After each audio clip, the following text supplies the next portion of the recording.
It is Wednesday, and this particular Wednesday, we are hopping into a deep dive artist, which is an artist who I have said I'm going to do the entire catalog of. Now, silly me, when I said this, I didn't realize the catalog I was, trying to attempt to eat in Frank Zappa, but nonetheless, I'm here for it. And this particular album is likely going to be a time consuming journey. By that, I am talking about, Joe's Garage, Acts 1, 2, and 3 by Zappa.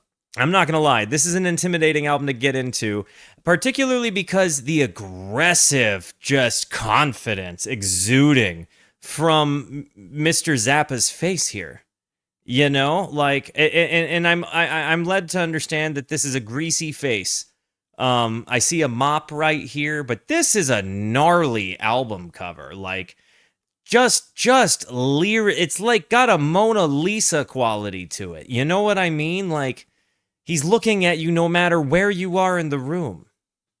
It's quite it. I mean, it's a lot to chew. Now, I have been constantly warned that this is going to be one of those albums that's likely going to have me clutching my pearls. Now, I've made it very clear. I'm a little bit of a prude. Don't mean to be. It's just the way I came out, right? I'm vanilla with a sprinkle, right? Like that. I find myself clutching my pearls to Zappa pretty frequently, but there's also this like morbid fascination with that. You know what I mean? Like I think the way he is able to be satirical, it's like he kind of in some of his works embodies like a modest proposal,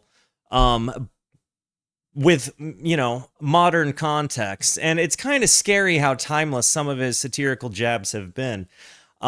He's an artist that I have found myself throughout the year constantly kind of returning to, just because he's a composer with a jazz band, with like a rock band. Like he has a whimsy to him. He's got a hilarity to him. He's got a very blunt, I don't care about anything else but saying what I'm thinking attitude. He's like totally an a-hole, but he's like the endearing a-hole that you keep around because, like, he's Frank. Like that's just the way Frank is. There's a quality I really love about that, even though sometimes he might be over the top for the sake of being over the top. I think that's his thing, and I think he really embodies that well. I think he's kind of an anti-hero of music in a way. But I also think what he has done for music, and what he kind of, foresaw in terms of the music industry is huge. A lot of people say that this album is a huge chop on that, on the music industry in general. So I'm excited to get into that, because if there's anything about him, it's that he's witty, he's wordy, he's occasionally verbose. He'll rip a solo out of nowhere. With that said, also, if you happen to know as we go through this, instrumentalists that happen to be on track to track, let me know. I do have a little bit of context in the Discord here. Context crew shout out, by the way. If you want to join the Discord, it's in the video description below, or just type !Discord. But after the release of Shake Your Booty in March 1979, Frank returns to the studio to record two singles, Joe's Garage and Catholic Girls, a sequel of sorts to Jewish Princess. This snowballed. Every time I see the word snowball, I think of the movie Clerks, and Snowball. And, he's like, oh, Sylvan would do anything. She snowballed him. And she's like, Sylvan didn't snowball him. I snowballed him. And, all of a sudden Dante's like, what? You sucked that guy's dick? That totally unrelated curveball to this moment. But every time I see the word snowball, that is what comes to my mind. That word is forever Clerks to me. But this snowballed into a 3 LP rock opera about the misadventures of Joe, a guitar player from a garage band. This album uses xenochrony,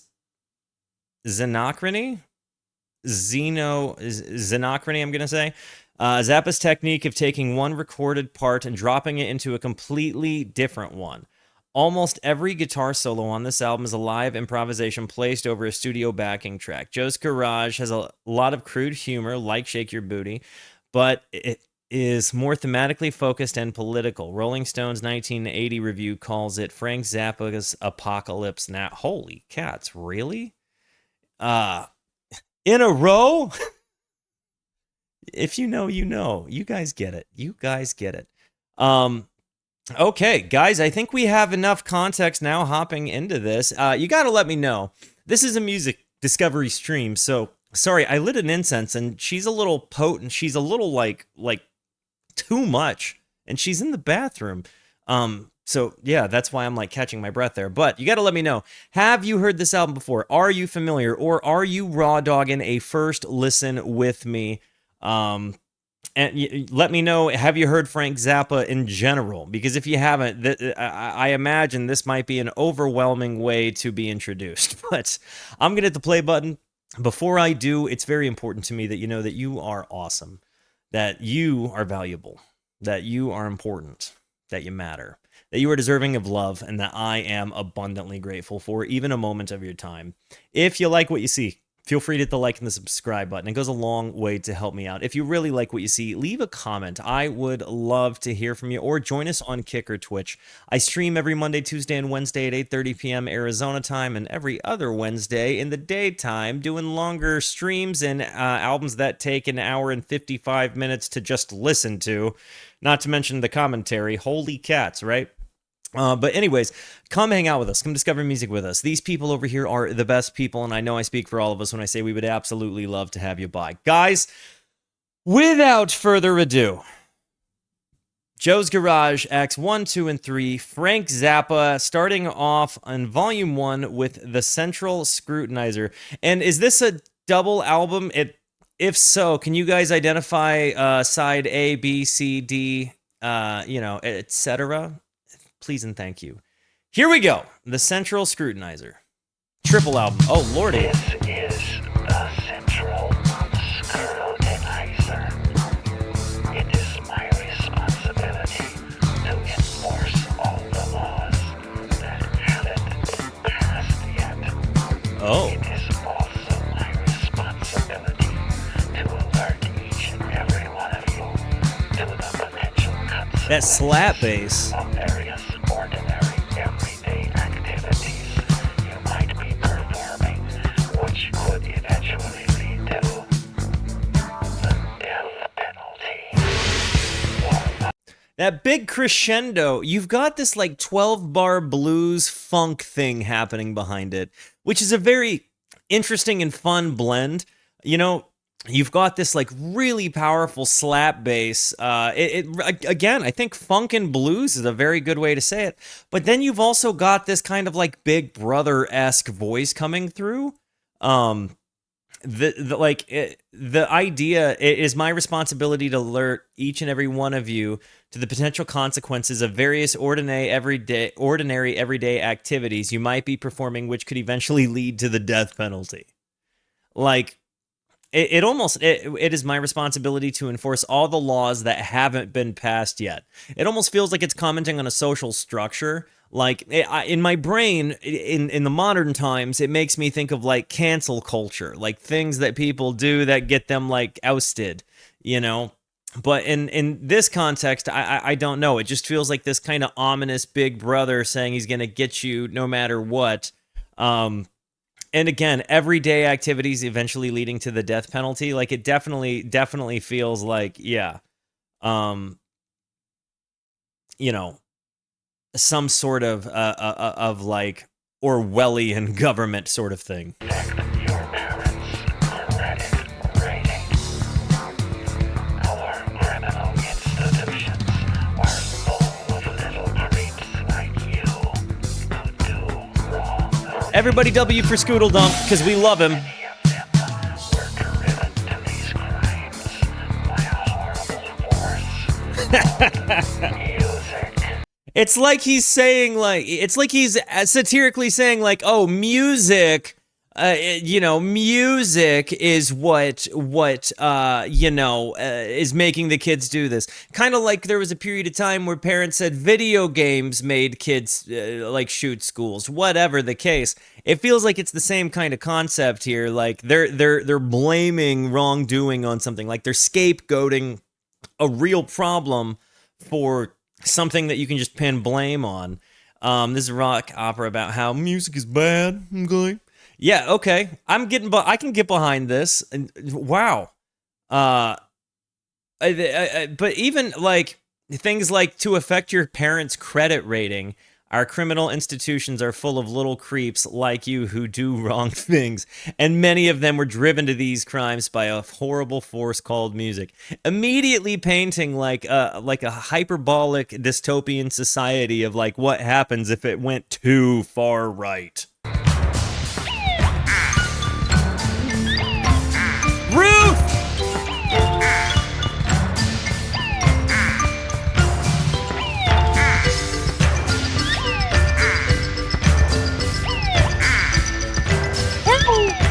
You hear the stereo panning? I want to go back and revisit that. I know we're only a minute in, but holy friggin' cats, do you hear the woo sound going left to right ear? Like this, the masterful like studio mixing of this is golly goodness. And Ruth. And the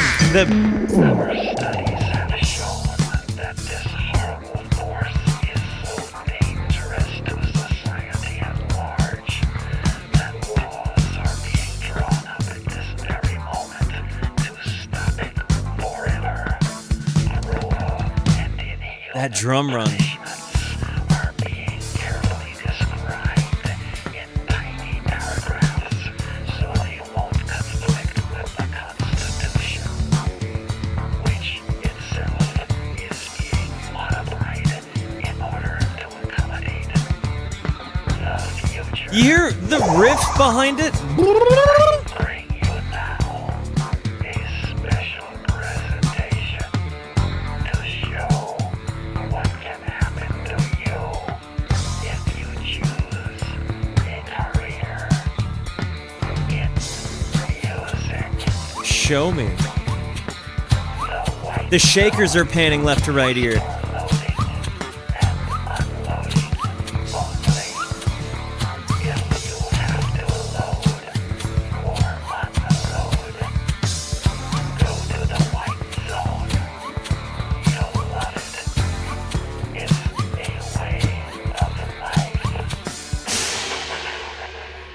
Whoa. Little crescendo decay there. It's me, I'm back. This is the Central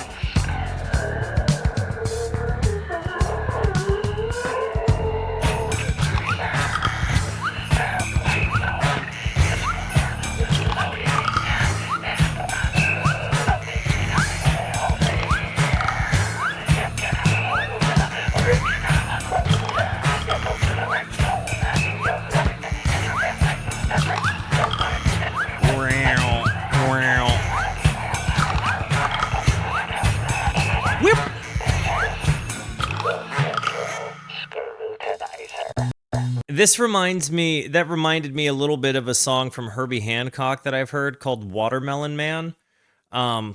It's like the only song from Herbie I could really tell you I accurately know, but it's like he continuously adds layers every so many measures throughout the song, and it like there's just so many different boo whip, boo whip, boo whip kind of different sounds that get added in throughout, and it just continues to build into this bigger and bigger thing.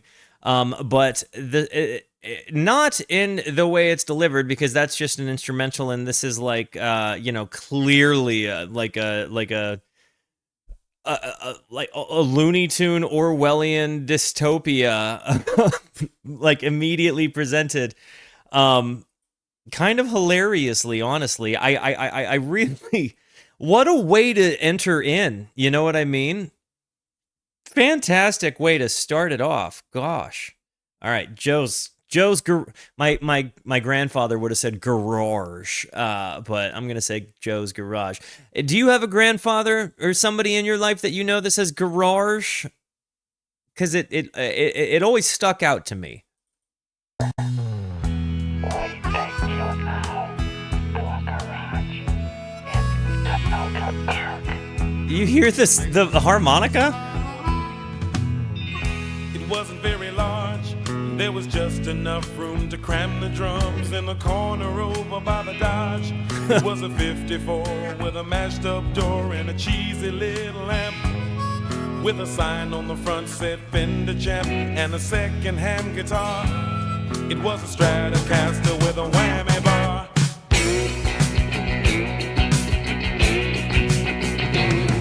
We could jam in Joe's garage. His mama was screaming, his dad was mad. We was playing the same old song in the afternoon, and sometimes we would play it all night long. Dude. It was all we knew and easy to, so we wouldn't get it wrong. All we did was bend the string like hey, down in Joe's garage.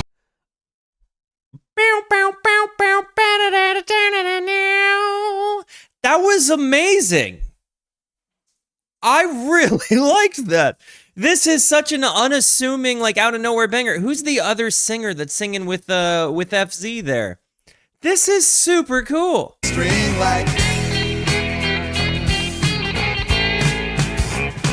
hey, down in Joe's garage. Ike Willis.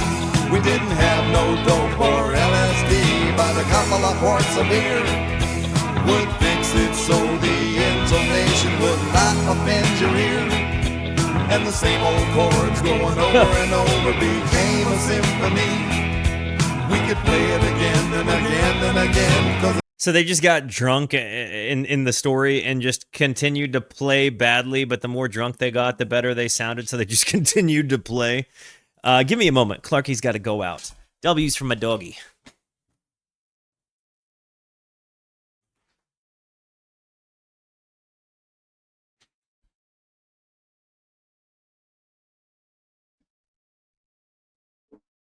Clarky Malarkey is the actual best basset hound in the world. Love that guy. W for your dog, too. became a symphony. We could play it again and again Is there going to be a poodle mentioned? and again, 'cause it sounded good to me. You know what? No spoilers. One more time. Whoa! Was that a Bob Dylan? One more time. Like the Rip. Did he throw it? Was that him throwing musical hands at the Bob? To me.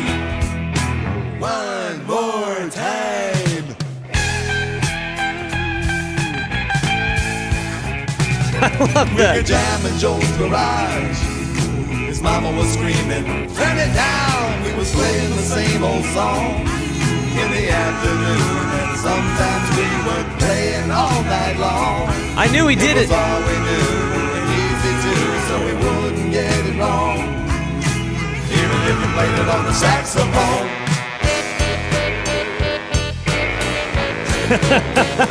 The panning. There's 2 horn tracks.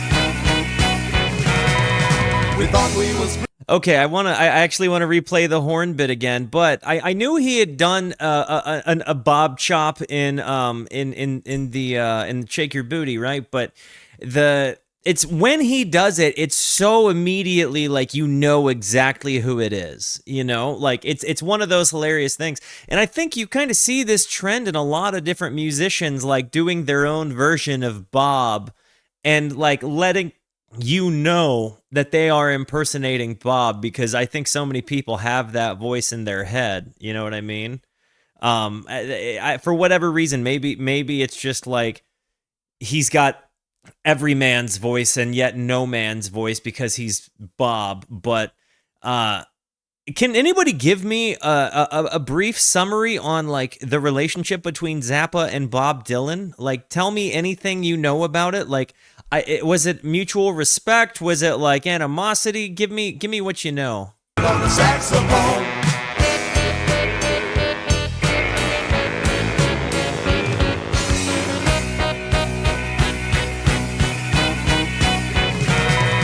We thought we was pretty good. We talked about keeping the band together, and we figured that we should.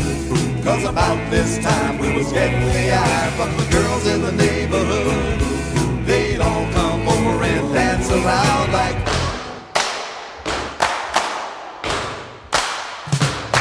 So we picked out a stupid name, had some cards printed up for a couple of bucks, and we was on our way to fame.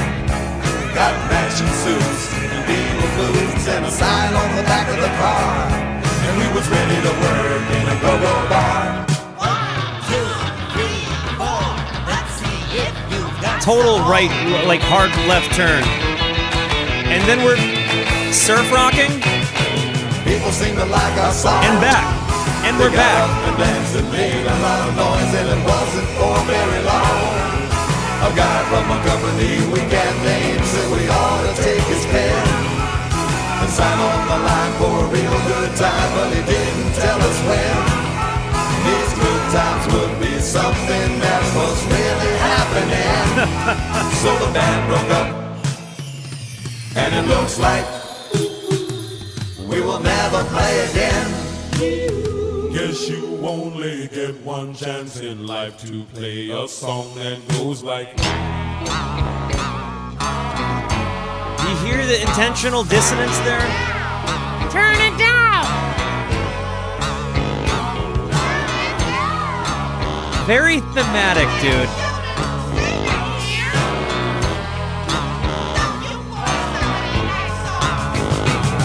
Well, the years is rolling by. Heavy metal and little rock and talk the public eye. Sunny boys with lipstick on, really flying high. But then they got that disco thing and new wave came along. And all of a sudden our brothers had come for that old song. We used to play it just right, and if I am not wrong, you will soon be dancing to the Light zone is for loading and unloading only. If you can load or unload, He's so self-referential in his music, which makes me really happy. But then again, his music is so thematic. It really is like watching a movie, but it's in sound. And I love that. And you get these random intersections where it's like all of a sudden we're in like surf rock, and it's like it totally changes the scene, or better yet, the setting, right? Like he gives you so many different kinds of textures. It's such a ride, and then he lets you revisit the wave you've been riding the whole time. And like the way he comments on like kind of the evolution of genre in music, and as a guy who's kind of like a genreless, anomaly in music, yeah, it's pretty interesting.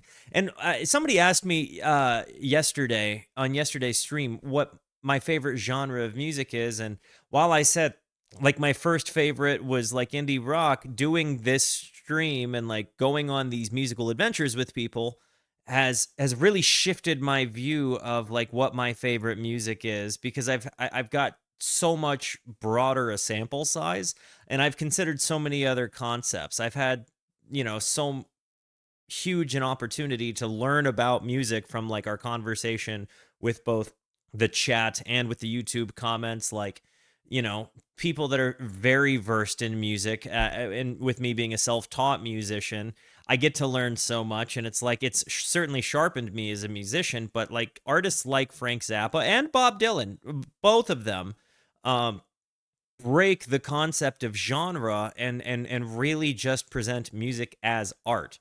And yes, they're very different artists, and I would never go about comparing the art that they do, because they're just, one's an apple, one's an orange.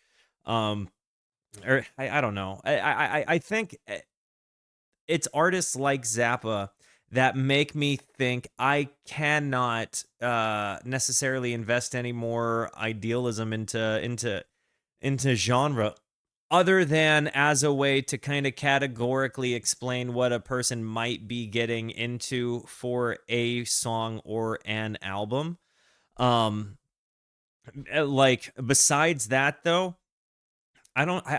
It really is kind of an artist like Frank Zappa that made me like really appreciate how abstract and yet satirically on point music could be. Like, I don't know. He kind of took concept albums in a way that like were both not concept and concept, and really ran a different direction than I'd ever heard other music do. And so there's this like, and then again, his character is something that it's like, it's like kind of digging into lore. When you dig into the Zappa catalog and you kind of learn more about Zappa the man, you see him for some good and some bad, and it just makes it such an interesting dive into the music. Because he's really an anomaly of a man and a musician. You know what I mean? Like, look up anything about Frank Zappa. It's wild sometimes. But then he's also like such a hero in what he did for music and censorship and free speech. And, in his own way, he was kind of like, a free speech defender on behalf of music very early on. Before so many things happened, and he really spoke against so many of the evils of the music industry, called the spade a spade, but then also behind the scenes had a questionable character to some and like was a genius to others, and like he is an enigma that makes amazing music. And it's like he did it sober as a bird, like didn't drink or do drugs. Like all of the stuff that you hear came out of his brain, with what I would imagine inspiration just coming from like collaboration and an obsession with listening to music himself, like as a student of music. So there's so much to him that just is captivating to me. And I think his approach to music really kind of unlocked a portion of music appreciation for me that became necessary when listening to other music later. I was able to appreciate it more because I had visited some of Zappa's works, and you absolutely see that the ripple effect in music he left is more of a tsunami-sized ripple than like a wave. If I am not wrong, you will soon be dancing to the Right song is for loading and unloading on me. If you can load, Revisiting this, being self-referential, and going back into it.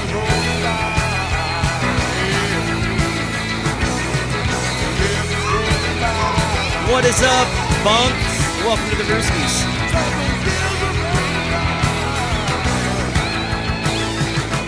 What's up, Serpent? Brewskis make our new friends feel at home.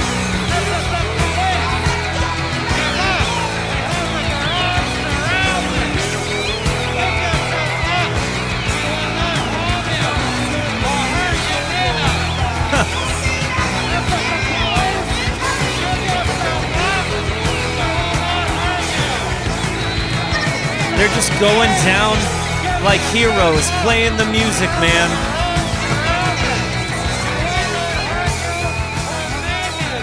We will not hurt, harm you, or maim you.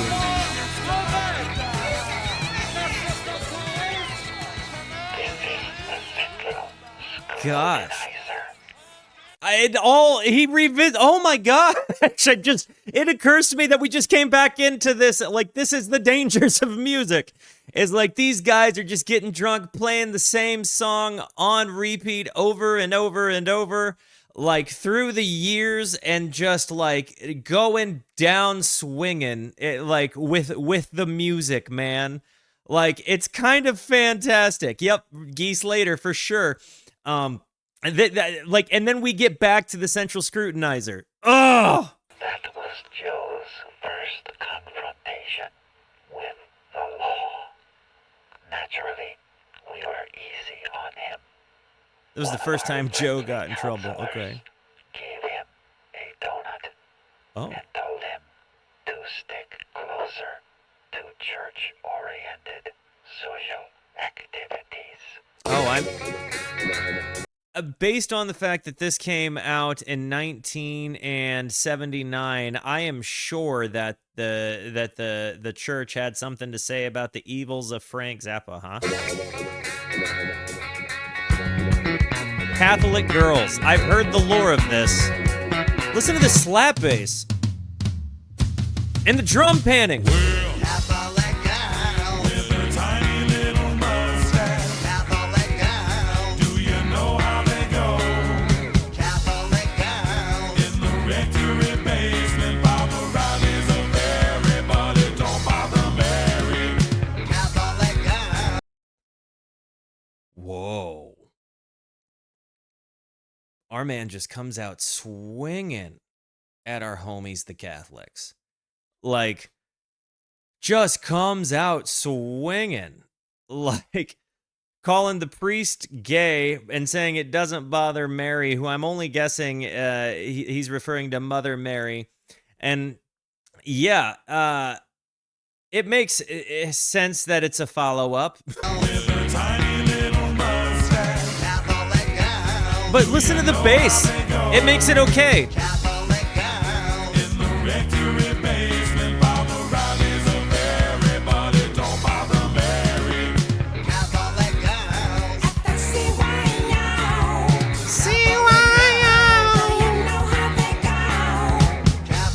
girls. How do they go after the show? All the way. Oh, man. That's the way they go. This is very Mr. Bungle 100% listened to Joe's Garage. I am deciding it right now. I'm just stating the fact that it is. If there is no way that is not the case. I dare you to tell me I'm wrong. Am I wrong? Tell me that going in that transition into the Sinatra breakdown. After the show,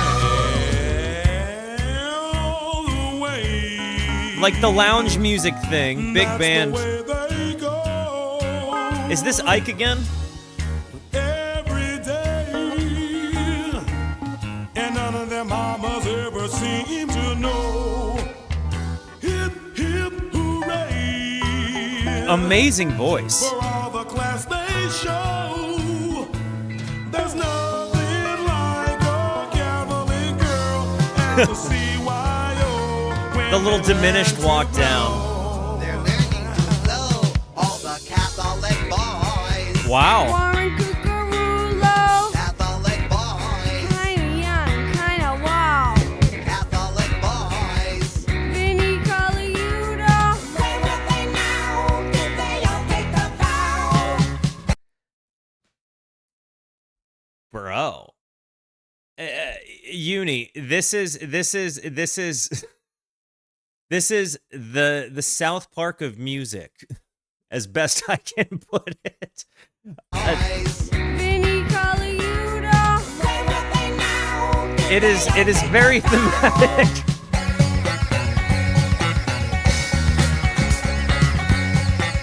And this bass line is just stomping.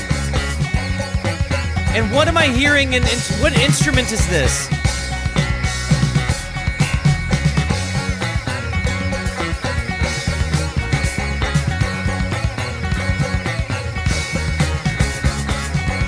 Electric sitar. Of course it is.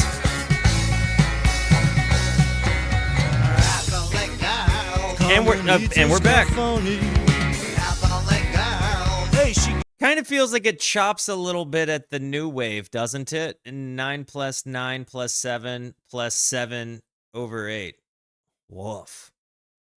I feel like this is an interesting form of genre fusion where instead of finding commonalities among multiple genres like jazz fusion being midway between jazz and rock, it merely juxtaposes genres in a more contrasting comedic way. That's a very good way to put it. Tim, how many times have you listened to this album, if at all? Because you're one of our musical doctors up in this business. So I'm interested to know your familiarity. Never. That's a first-time impression. This is the same person that gave a lecture on the difference between polyrhythms and polymeters in our Discord. Again, check out the Discord. Video description below or exclamation point Discord. Catholic girls, Hey, she gave me VD. Catholic girls, Tony Carboni. With a tongue like a cow, she can make you go wow. Rowdy Woody right away. That's the way they go. What a way to scat. Every day, whenever their mamas take them to a show. Listen to the guitar part. Bow, bow, bow, bow, bow, bow. Like, there's so many different layers to this. I'm immediately wanting to listen to the whole thing again without you guys. Whenever their mamas take them to a show. Matinee. Pass the popcorn, please. There's nothing like a Catholic girl. And again, that diminished walk down. When she's on her knees. she was on her knees, my little Catholic girl, In a little white dress. Catholic girl. Aqua's Barbie Girl probably had some inspiration from this. They never confess. Catholic girls, I got one for a cousin. I love how they go, so send me a dozen. Catholic girls, The steel drums? Catholic girls, Catholic girls, No, it's not steel drums. It's the electric sitar again. Oh my gosh. This is all over the place.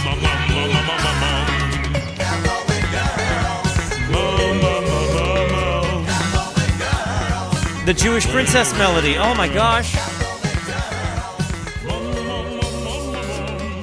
What's your guys' favorite Zappa work if you had to pick one? Because I'm not going to lie, the Zappa movie stands out to me heavy. I've watched it a couple of times. The Central Scrutinizer. Joe had a girlfriend named Mary. She used to go to the church club every week. They'd meet each other there, hold hands, and think pure thoughts. But one night, at the social club meeting, Mary didn't show So up. it wasn't Mary, the mother of Jesus. Cock backstage at the armory in order to get a pass. We get into like a Western blues thing? Big rock group for free. Mary! Mary! What is she doing what's she doing that at the armory for? Cock Mary! backstage at the armory in order to get a pass. Big Think ZZ Top with this rim shot thing at like Lagrange specifically is pass to see some big rock group for free. Hey, hey, hey, all you girls in these industrial towns. I'll bet you Frank wrote that from an autobiographical point. Just knowing what I know. Ugh. I know you're probably getting tired of all the local clowns. They never give you no respect, they never treat you nice. That swampy harmonica, dude. Perhaps you ought to try a little friendly advice. Be a cruise slut, Hey, you'll love it. Wow. be a cruise slut, It's a way of life. be a cruise slut. See the world. Don't make a fuss. Just get on the bus. Cruise slut, Add water, makes its own sauce. be a cruise slut. So you don't forget, call before midnight tonight. The boys and the crew are just waiting for you. Do you think that, like, okay, so there's a couple of different ways you could go with this. This is him being satirically misogynistic or overtly misogynistic and singing something that's potentially very autobiographical based on what's known about him. It's almost like there's an element where maybe he's conscientiously calling himself a spade. And he's calling the spade a spade. Like, he's like, hey, I'm a spade, and it's a spade. Like, kind of, like, it's, you know? The sitar in the blues context is very interesting.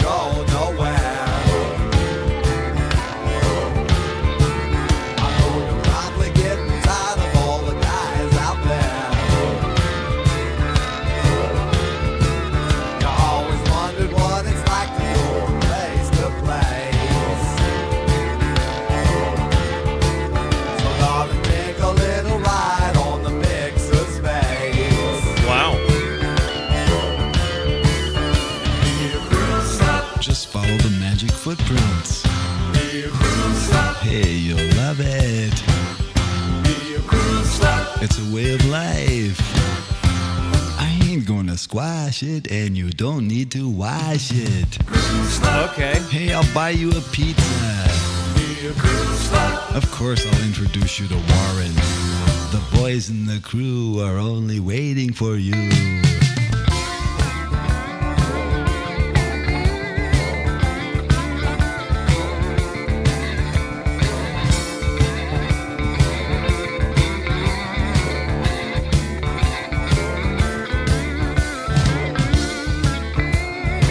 That's an interesting way of looking at it, comment putter.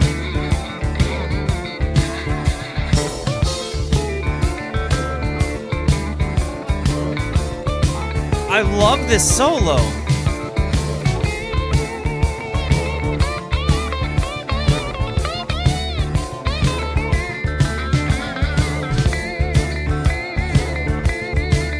LaCroix's out, boys.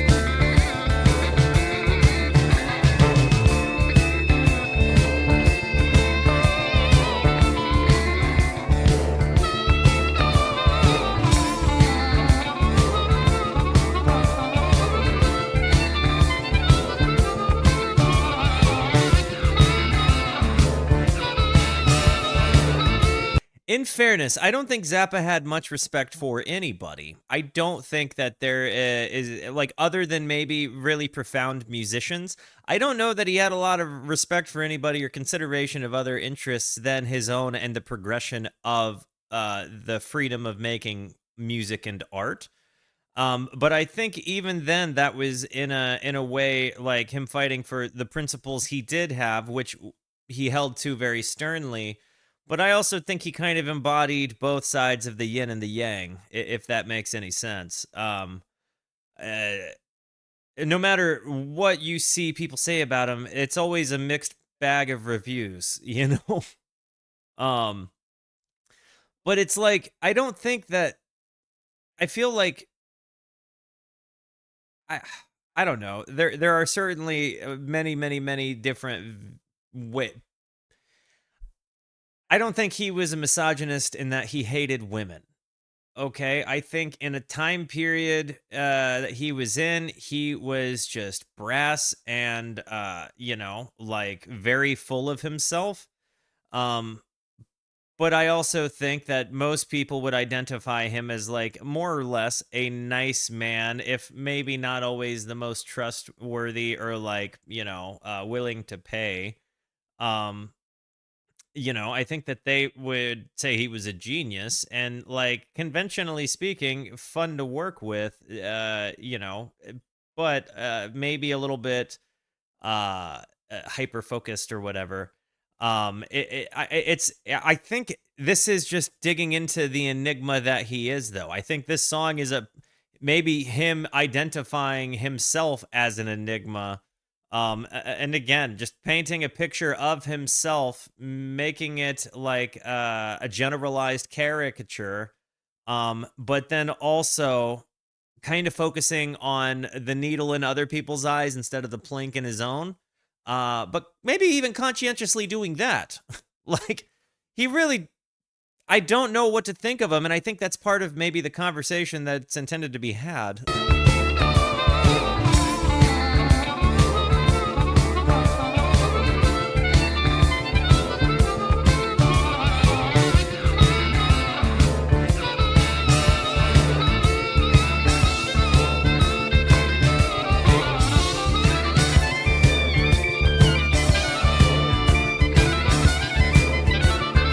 Who played the harp here?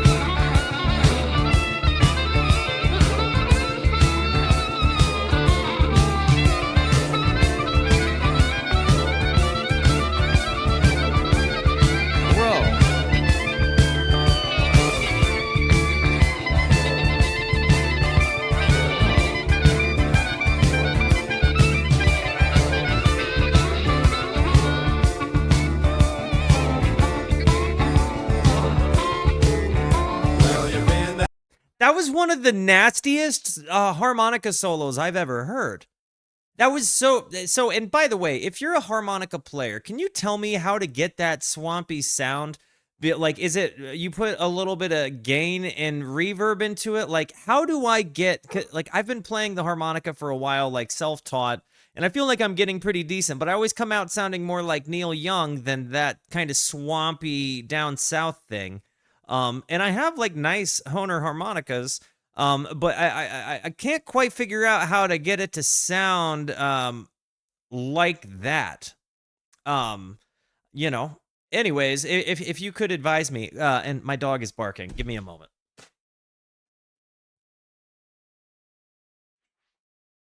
Hello, sweet boy.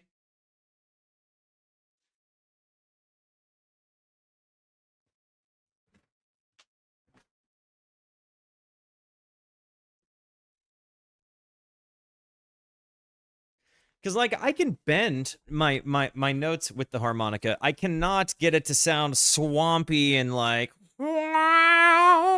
as that. Which, I don't know if that's an editing thing. Because some people seem to have that sound, like, when it just comes right out of their face in harp raw. Clarky, I don't know. I don't know what his opinion is. Alabama girl in Georgia too. He hasn't been listening. And all the boys in the crew is being good to you. I know you're saying to yourself, this is the way to go. 'Cause when you need a little extra, they will give you some more.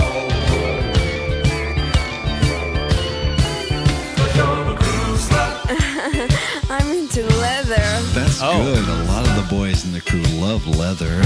and rubber. Yeah, they like rubber too. Shrink tubing with a hairdryer. Spot on the bench for a guy with the wrench and the groove. You like that, huh? I told you you'd love it. It's a way of life. Guys in the Okay. crew have got a present for you. You hear that dive? A present for me?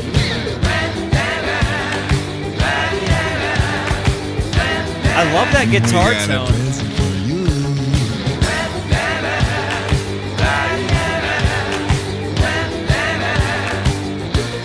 What do you got?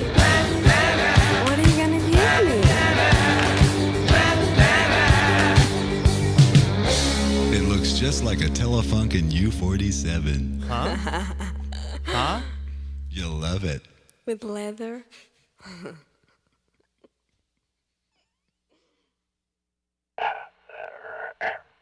This is the Central Scrutinizer again. Okay. And so Mary was enticed away from Joe Because of the backstage tickets. Barbarian with a wrench in his pocket, Is that a way of saying his dink? lured into a life of sleazery with the entire road crew of some famous rock group. I don't know if it was really total. Check it out. Again, we see music causing Do you think he meant TOTO and not Toad-O? Just asking.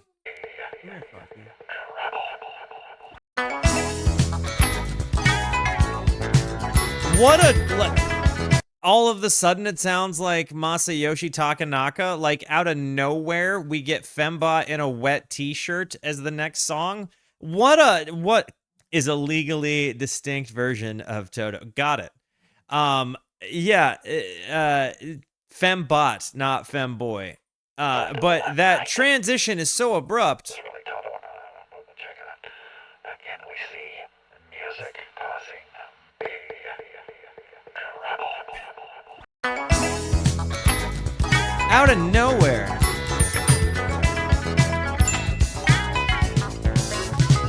Looks to me like something funny is going on around here. The people laughing and dancing and paying entirely too much for their beer. And they all think they're clean out of sight. And the dance party, cause the sign outside says it's wet t-shirt night. And they all clear some happy lights. Okay. While the girls are excited. He uses sound textures in ways that you wouldn't normally hear them. Like the electric guitar thing is something that you might normally hear on like a steel drum or something. While the girls are excited because in a minute they're gonna get wet. And the boys are delighted because all the titties will get them upset. All right. And they all think they're really alright. And they're ready to go because the sun outside says it's wet t-shirt night. And they all crave some pink delight. Wow. Wow. That's what we're calling it, huh?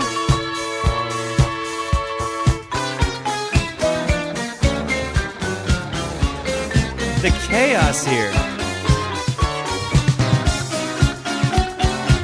Dun, dun, dun, dun. W's for Ruth.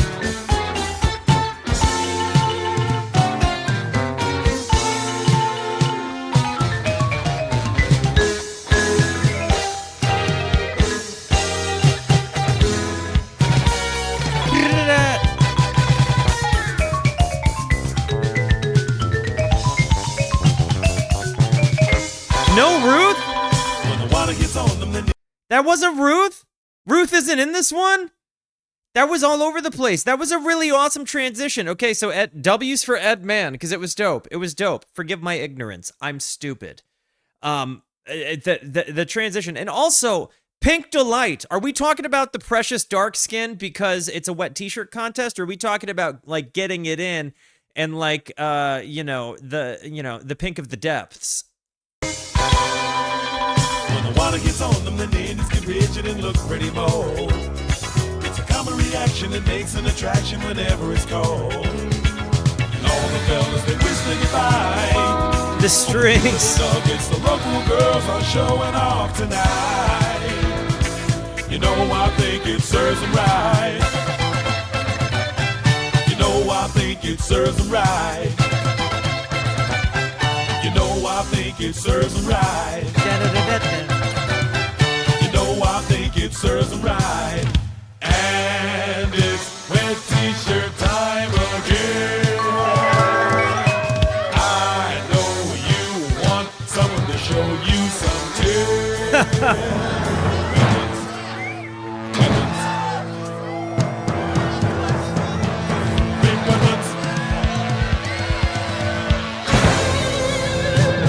Thanks. I What guess a it's ripping wet moment. T-shirt time again. Wow. Here at the Brasserie, home of the tits. And it's the charming Mary from Canoga Park up next in her bid Mary? for the semifinals. Hi, Mary. How you doing? Hi. Where are you from? The bus. Which one? You know, the last tour. Oh, You know, leather. Oh, you were the girl that was stuck to seat 38 on Fido 3. Why don't you get in position now and take a deep breath? Because this water is very, very cold. but it's going to be so stimulating. And Mary's the kind of red-blooded American girl who'll The do bass line anything. behind this. I said Anything. for $50. That's right. I really need the $50. You know, I gotta get home. Yeah, I know. Your father is waiting for you in the tool shed. That's right. You heard right. Our big prize tonight is $50 American to the Nice. girl with the most exciting mammalian It's a lot more money back there. protuberances. Here I Mammalian am. As viewed protuberances. through a thoroughly soaked, stupid-looking, white sort of male person's conservative kind of middle-of-the-road cotton undergarment. Whoopee! And here comes the water. No, you'd squeak more if the water got... Sounds like you just got an ice pick in the forehead. And here comes the ice pick in the forehead. Million laughs, Mary. Anyway, good golly, what a mess. She's totally soaked. Okay. I love it. Yeah, totally committed to the $50. That's it. Just step into the spotlight. Let the guys get a good look at you, honey. Here I am. What do you say, fellas? Nice set of jugs? Now, Mary, how's about shaking it around a little? Oh, my goodness, look at her go. Listen to her say, dancing. It pans in your ears left to right. Oh, my goodness, look at her go. Ain't this what living is really all about? I told you guys that earlier. Here's I your said that earlier. $50, Mary. Oh, great. Now I can go home. Home is where the heart is. On the bus. And then we jump to the bus with a Santana e-guitar thing.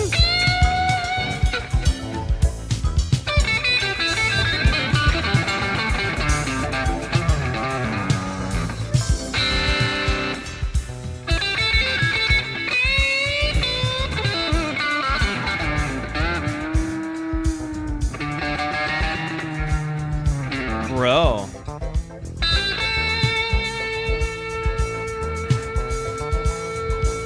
Sustain.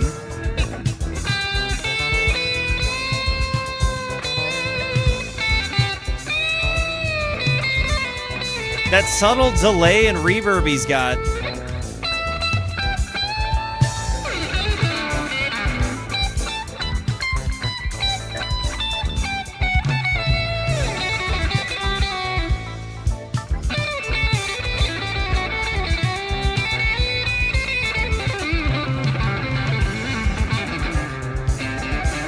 Tell me I'm wrong on Santana-esque here.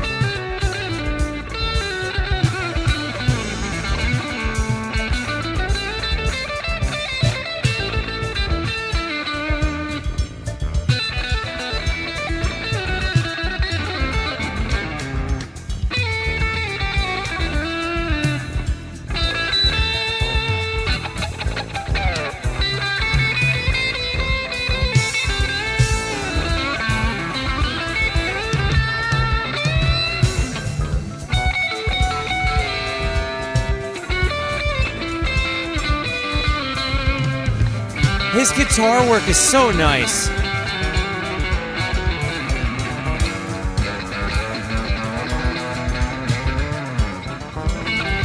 And the bass walking behind it.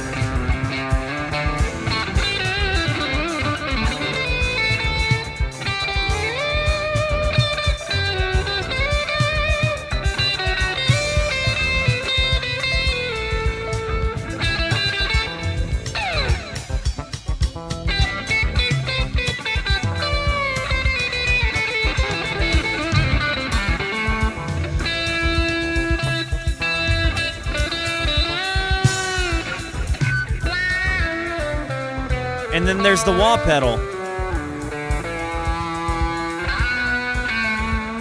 The stereo panning in this is so nice. And then it goes into like a totally different kind of like Latin beat sort of thing. I've said it before. I'm gonna say it again and just get it out of the way because I every time I dig deeper into Frank, I think it more and more. I'm never going to come out and say who I think is the best guitar player in the world because it's such a loaded question. There are so many. But I think that certain players deserve to be in the conversation, at least, of like among the best, like, or one of the masters. I think Frank is a master. Like, in his own context, right? Like, I don't know, like the fact that he does so much of this like in improvisational moments and then just kind of weaves it in, but then there's a lot of different people that deserve to be in the conversation, in my opinion. And I think it's not necessarily who the best is. I think the conversation should be who deserves to be in the conversation, because all of the masters respect the other masters typically. So I think Frank deserves to be in the conversation.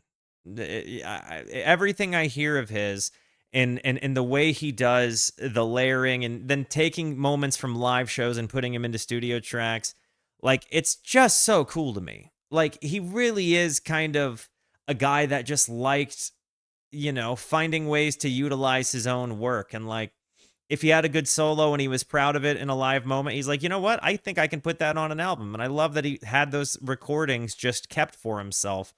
It's like he was an artist that didn't want to throw away anything, and he found a way to use things that were kind of on the, the cutting room floor, which is amazing. Or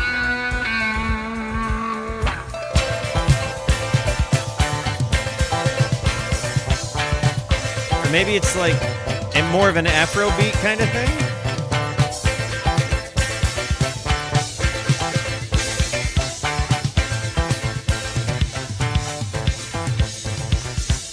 Is that a fretless bass I'm hearing? This is the Central Scrutinizer.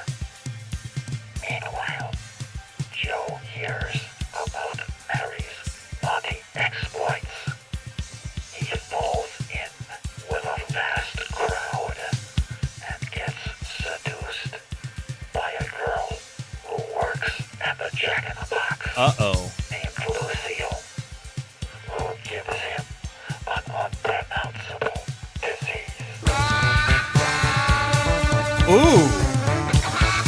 The double bend thing there.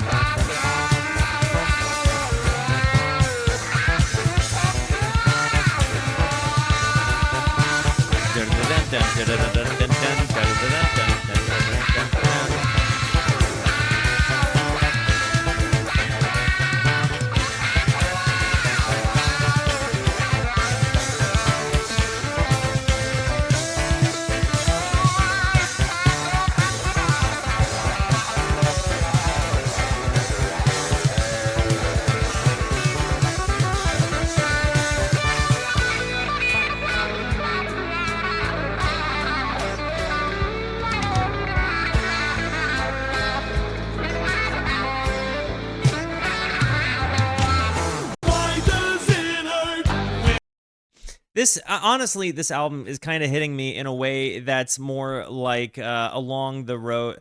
I feel like he's much more contemporary to like an art like band like Steely Dan, for example, in the masterful way that he utilizes the studio as an instrument, and he gets these high quality recordings and he plays all over the place with the stereo soundscape.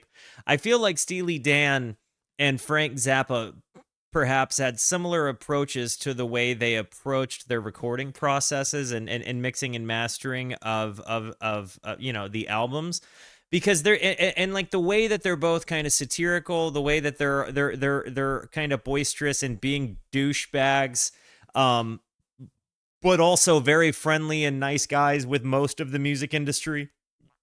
They're dudes that kind of turn their nose up to sometimes to things that aren't like musically like deep, and I think that they kind of spoke out against like the industry in general and musicians that sort of phoned it in instead of like went out of their way to like pursue making some amazing art. And I feel like they both did it in very different ways. But this is the first time I've listened to Zappa and thought, wow, this is pretty contemporary to what the guys in the Dan were doing, but in totally different kind of sound textures, right? Like some of them honestly do seem like a little bit Dan-esque, but I feel like because I have a bigger understanding of Steely Dan and who, that well, and that body of work, and kind of have more familiarized myself with the characters and the behind the scenes. Um, it definitely feels like there had just the recordings in general and the TLC that they took with the recordings, and the albums, and the way that they viewed their art, and the way that they called attention to, like the pretty much, you know, uh, gong show the music industry was. Yeah, it feels like those artists have way more in common than I ever really thought before, with Zappa just kind of being like the not moderate version of that. But anyways, I have to run an ad, and then we're gonna come back in. This has been a wild ride so far. Crew Slut was kind of gnarly. It's been such a vulgar kind of story, kind of. It's definitely been like. I think he kind of lets the characters just fall into the depths of stuff. Like, it's a telltale story, but almost like he's telling his own story from kind of a humorous and satirical perspective. I don't know. And I wonder how much of it he intended. But anyways, guys, go stand up, say yeah,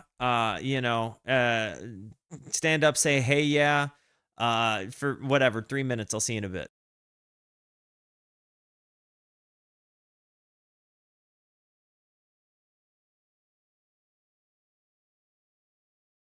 Are you guys like me in that you are a drink goblin and have like 3 different beverages in your like reach at any given time when you're at your desk or workplace? Or is that just me? Because like I'm the total drink goblin. Eggnog's out, everybody. Let's get back. Oh man, that's a good nog. Let's get back into this.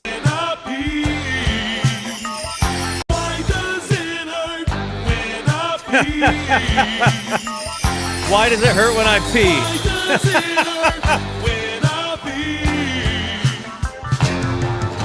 I don't want no doctor to stick no needle in me. Why does it hurt when I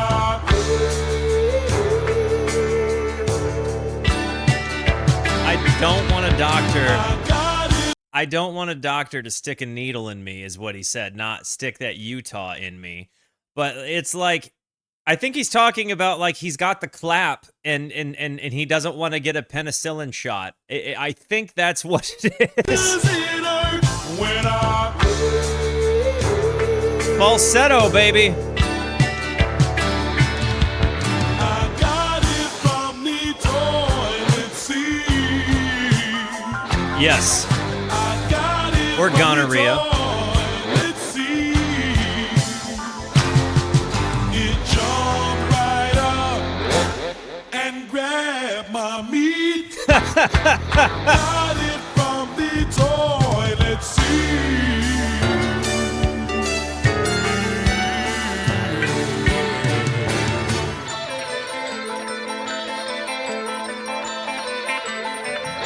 Wow! What?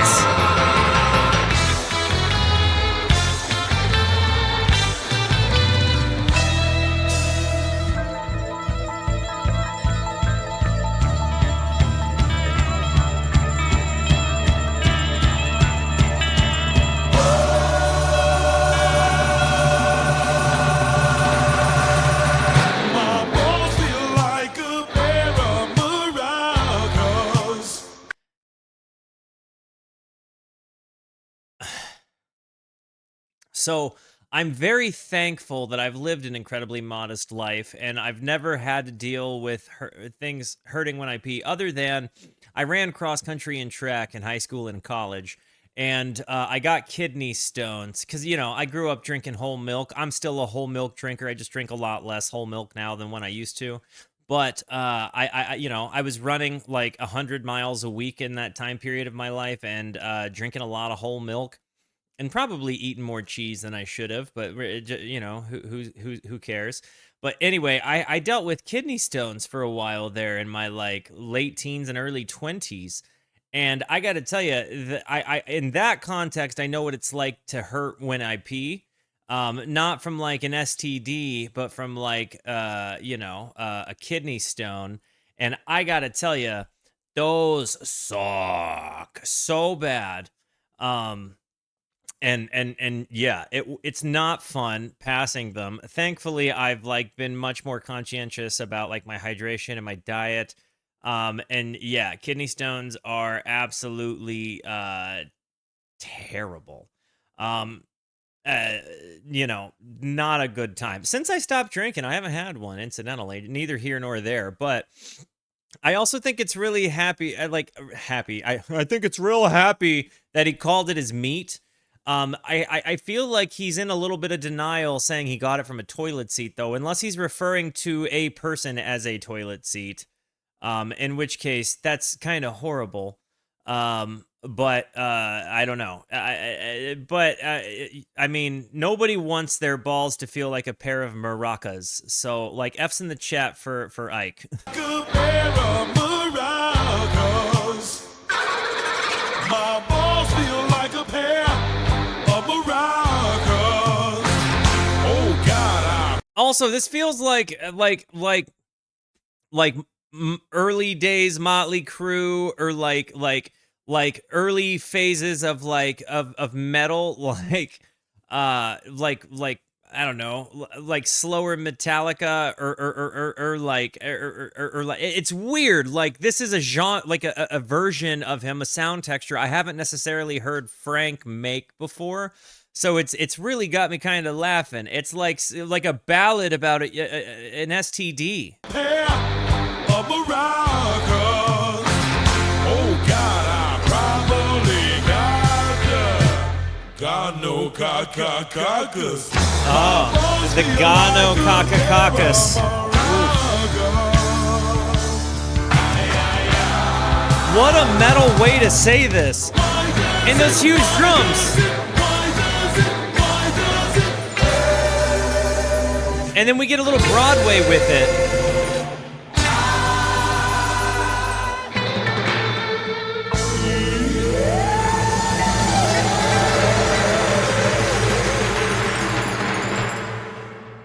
Bro, that song wailed so hard. It really did. It was an out of nowhere kind of like hard rock, like ballad about having an STD that you may or may not have gotten from a groupie, and you're lying to the doctor about it. This was so metal. And then it ended like in a Broadway fashion. Ooh, little reggae vibe? What a hard left turn! Lucille Has Messed My Mind Up is the debut album of Jeff Simmons, 1969, who wrote the track under the pseudonym. Sort of a cover of his own song. But I still love her. Wow, I still wow. love her.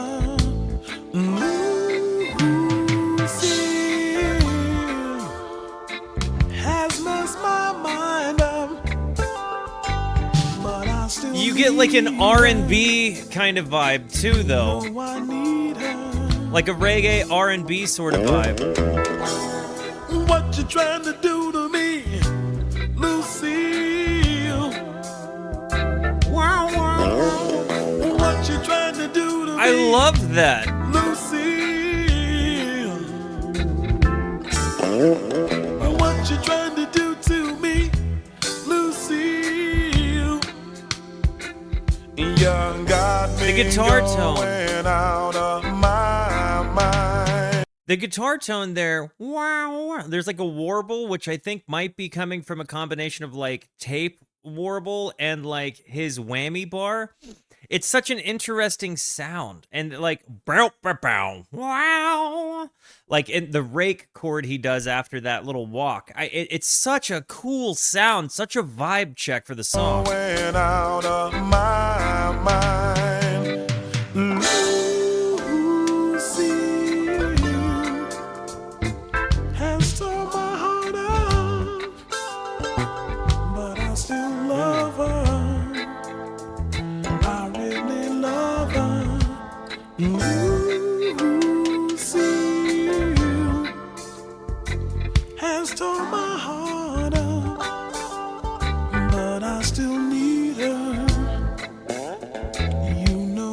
It's such an interesting combination of like rhythm and blues and reggae. She treats me like my heart is made of stone. I have She not. comes around and leave me home all alone.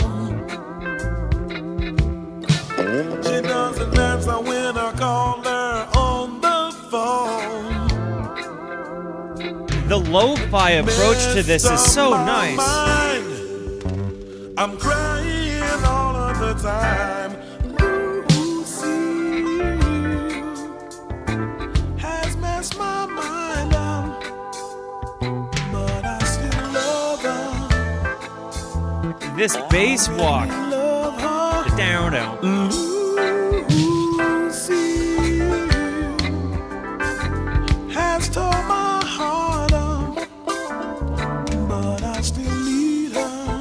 I really need her. This reminds me of a Steely Dan song musically.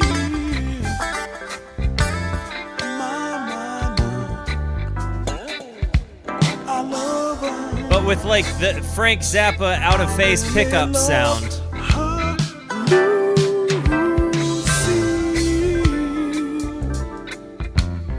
My heart up, but I still love her. I really love her. Lucille, my mind up. I love her. I really love her. Lucille. The drum sounds like it was mixed from the perspective of the drummer's seat. I really need her. I really, really need her. Or as if you're looking at him. My mind up. I really love her. I really, really love her. Love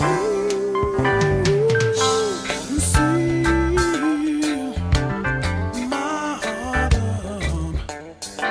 Correct me if I'm wrong, but this to me is what I imagine sounds a little bit like Motown. Am I wrong?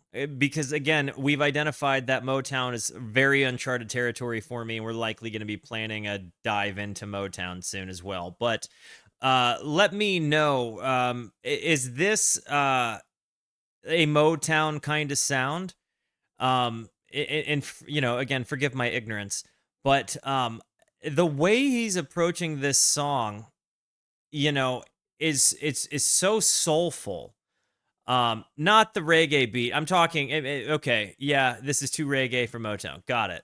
Thank you. This is literally what I. Thank you. Okay.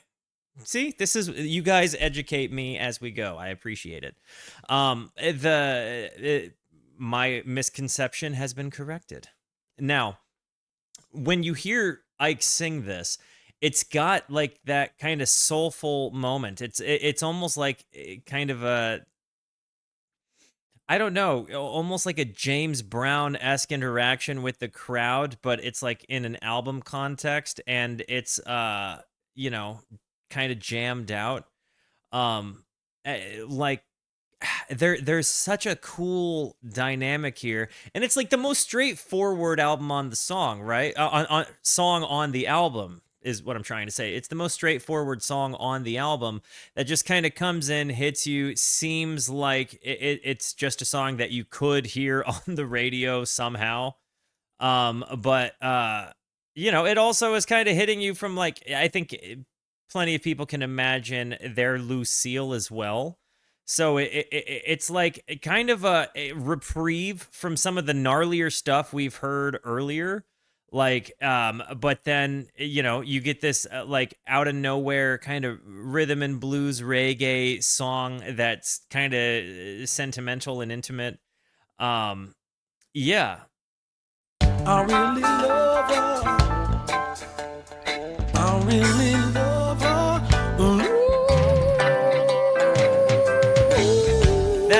That dude, that I love his voice. but I still love her.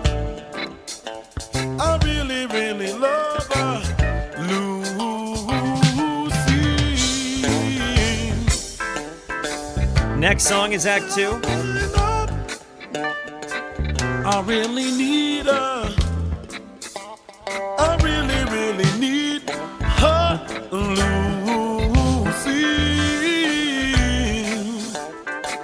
has stole my This is just such an heart. easy vibe song.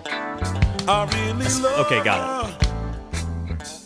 I really, really love her. Is Frank Zappa board fading? I think he is.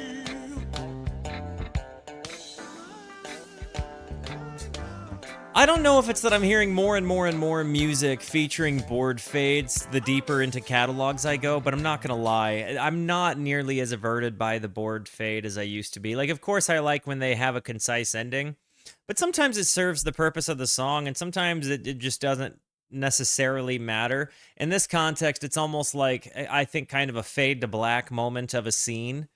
If that makes any sense. Like, because again, we've talked about the thematic elements of this album.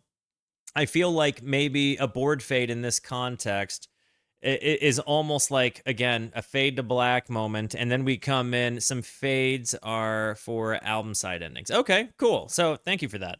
But it definitely gives, you always hear me say, "Oh man, I really like that concise ending," but again, I'm becoming less and less averted by board fades, and maybe it's just I'm getting more of an open mind because I've heard a couple handfuls of them now that I'm like, wow, didn't bother me.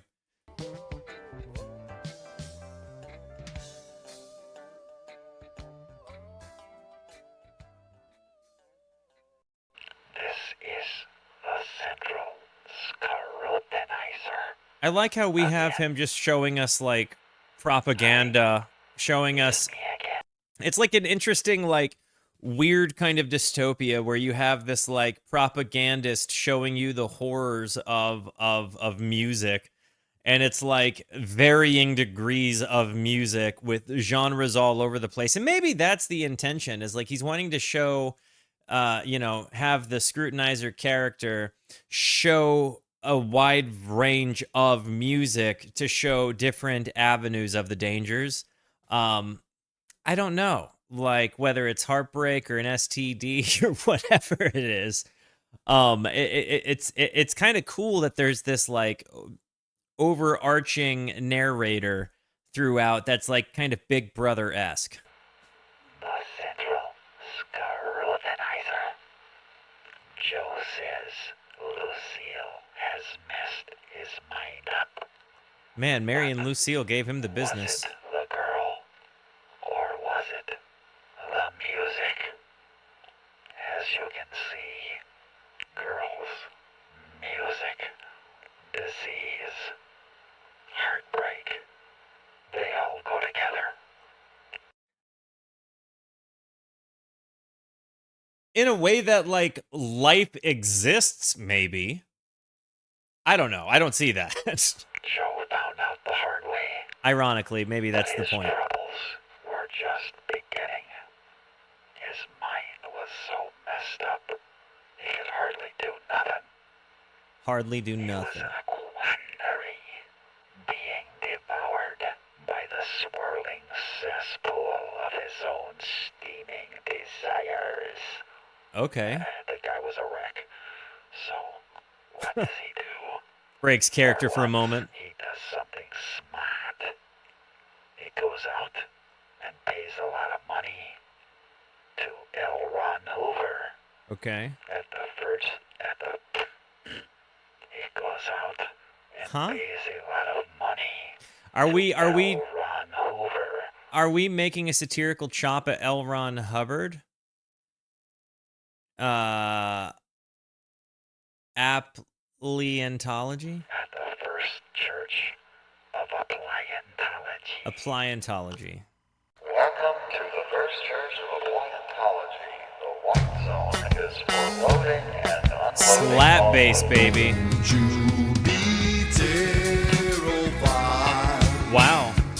It's A token of my extreme. Of my extreme. The rhythm section, dude. Act 2. You be terrified. It's just a token of my extreme. Don't you never try to look behind my eyes. I love that lead guitar going on behind it. What they have seen. Is it a guitarmony? Don't you never try Or double track? to look behind my eyes. You don't wanna know what they have seen.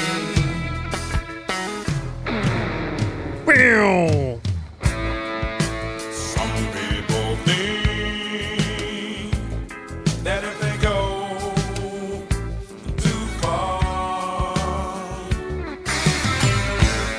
Whoa. never get back to where the rest of them are. The Rhodes piano behind him. I might be crazy. That ripping tone just comes in so heavy. Like, I can't imagine. I feel like Frank probably spent a good chunk of time, like, tone seeking. Like, that just random moment, like, punch you in the face and back off.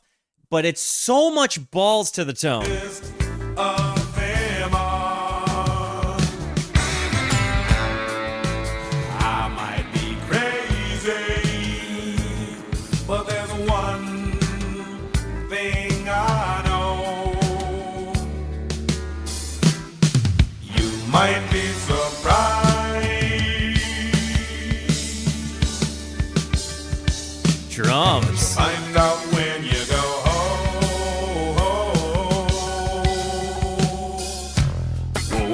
Whoa, whoa, whoa, mystical advisor. What is my problem? Tell me, can you see? Yeah, I think it is guitarmonies. I don't know if it's two guitar players guitarmonizing or if it's like a double-tracked guitar take and like they're doing a guitarmony in thirds. But that's exactly what I'm hearing. Mystical advisor.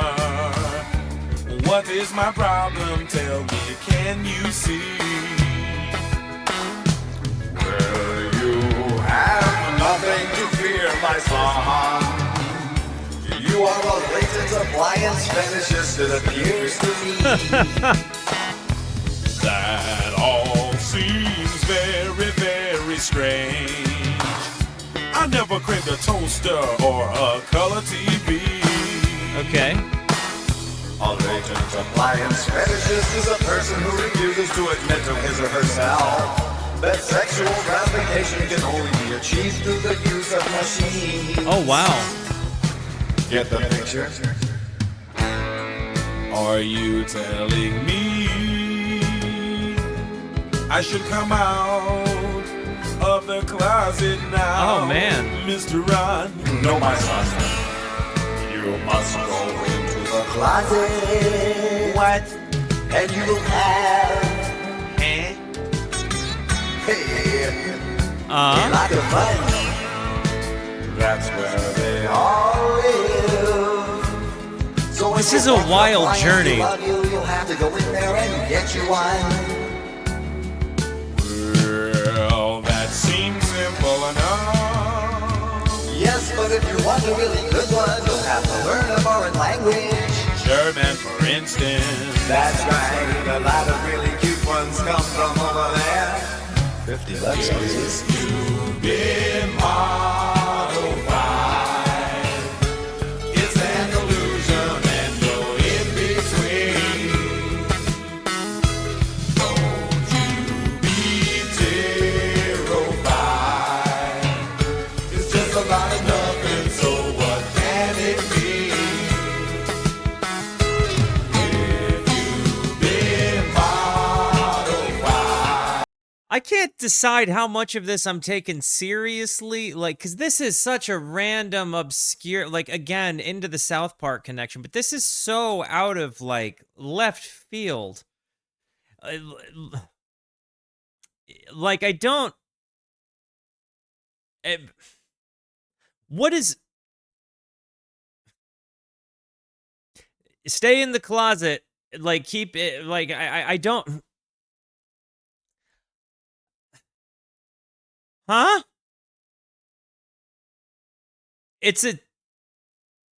I'm trying. What's your take? I have a small brain.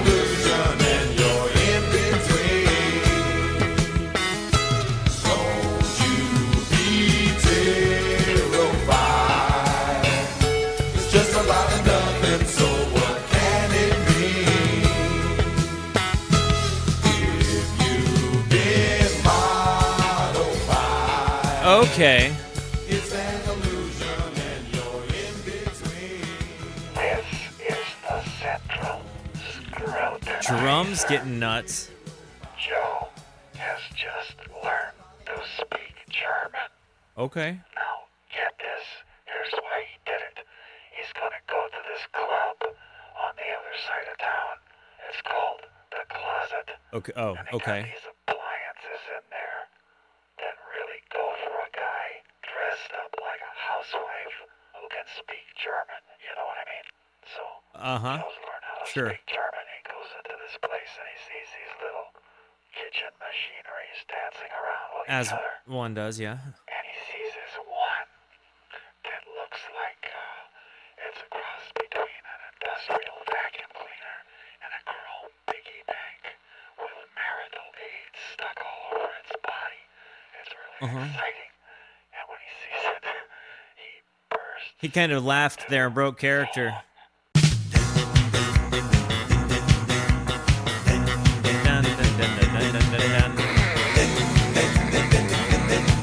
Can somebody give me a translation? Pick me, du misérable horizon. Du misérable horizon. Pick me, du misérable horizon. Streckhaus, deinen heißen Gelaten. Got it. Streckhaus, deinen heißen Gelaten. Streckhaus, deinen heißen Gelaten. Schwanz. Ai, ai, ai. Dude, this is ripping. The bass is just killing me.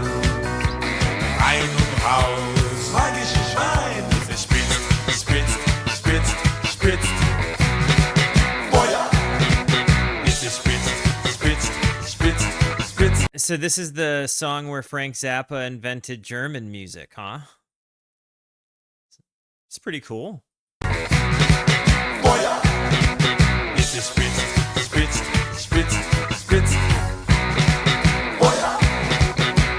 Aber wie Klecker nicht das Soba, Soba. Aber wie Klecker nicht das Soba, Soba.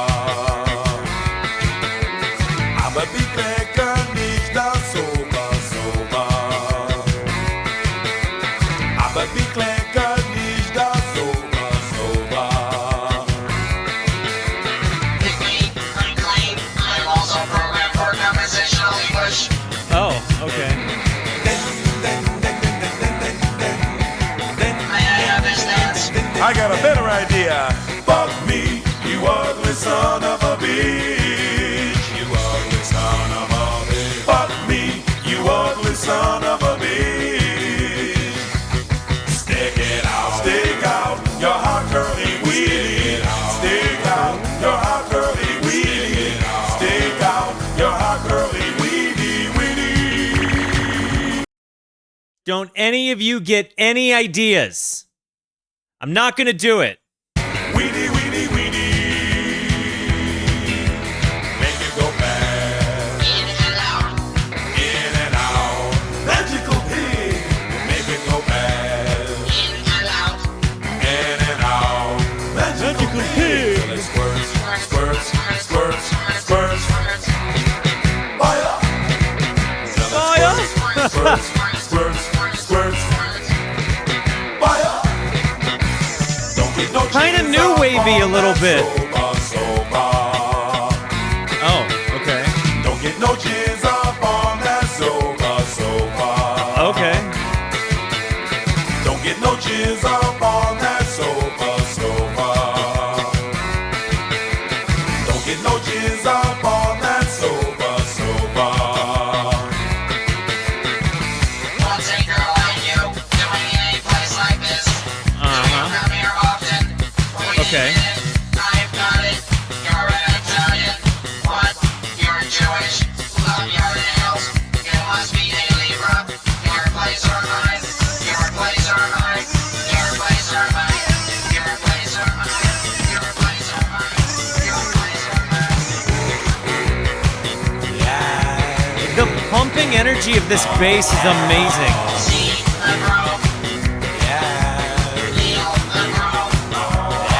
I'm so impressed. The grove. Feel the grove. See us screaming on black scene. Here it doesn't know the right way. That screaming steamroller.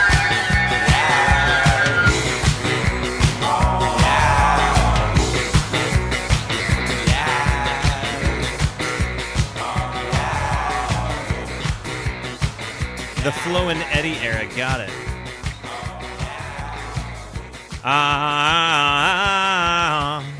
What's that song? I feel like that ripped this off. Central He's back. Scrutinizer. Thunderstruck, yep. Joe and his date are going back to the apartment to have a little party. Okay. Little party. Whoa. Back to the reggae vibe meets like psychedelic. Like funkadelic reggae. Whoa. Cyborg. Give me that cyborg. W's for Give me that. Ike. Give me the chromium lead. Okay.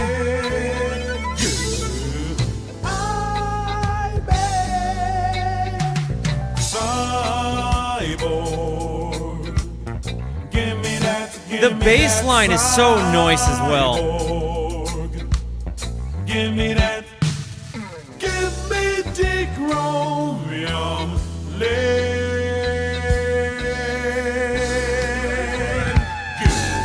Dude. Little wires, pliers, tires, they turn me on. Oh, okay. That deformed harp Maybe sound? I'm crazy. Maybe I'm crazy. Maybe I'm crazy.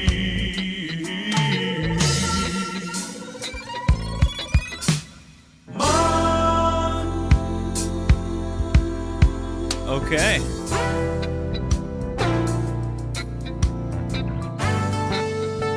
Yeah, Google, that's absolutely what happened. I think we all know it. We all know that that's what happened.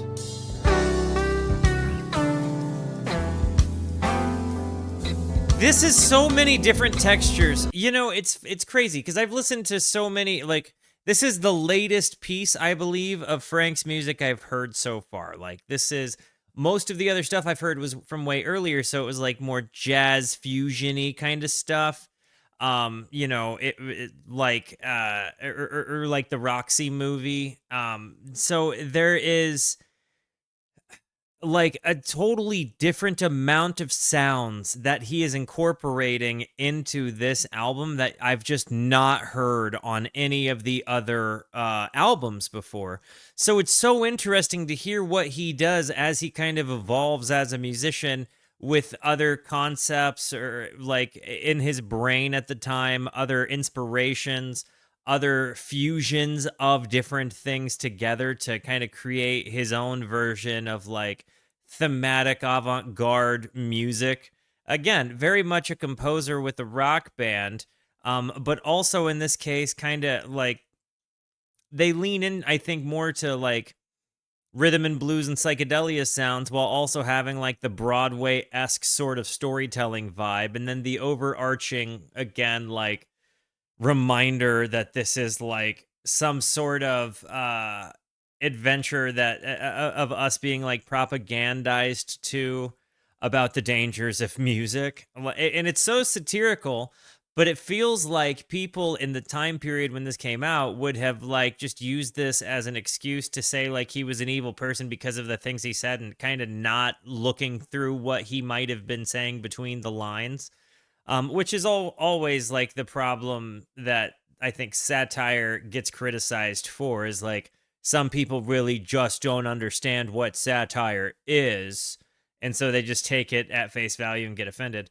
But this is, yeah, I was gonna say it's exactly the same 40 years later, it's one of those.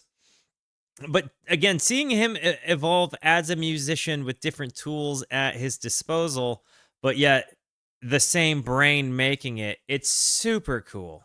I really like seeing him in this context.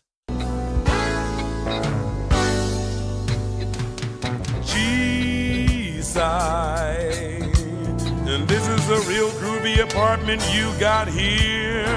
All government-sponsored recreational services are clean and efficient. Nice. This is exciting.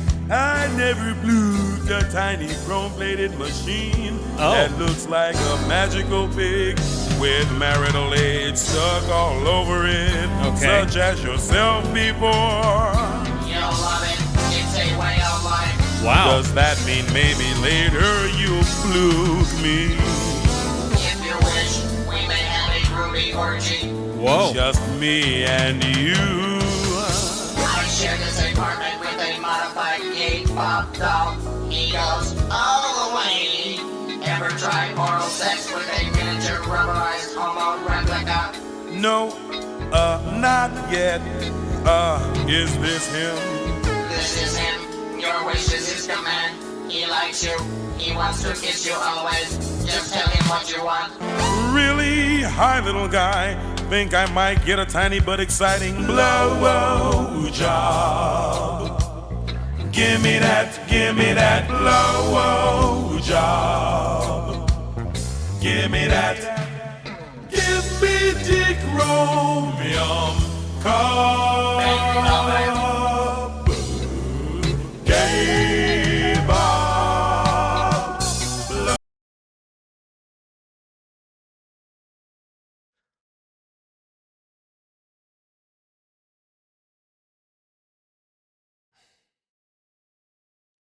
I think in America we're kind of getting closer to the like commercial availability of the chromium cob job. Like, I think like we're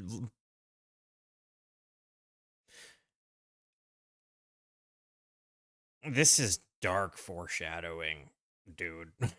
The other thing, I don't know that I've ever heard the word blowjob sang in a more hilarious context.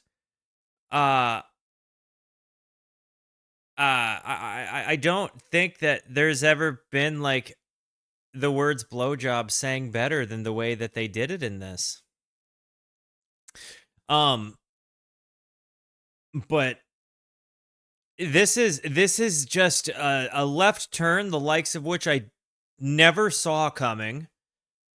Like, this is like the gratuitous sex scene of the movie, but instead of like a people, it's a man, a doll, and a robot getting ready to have like an orgy.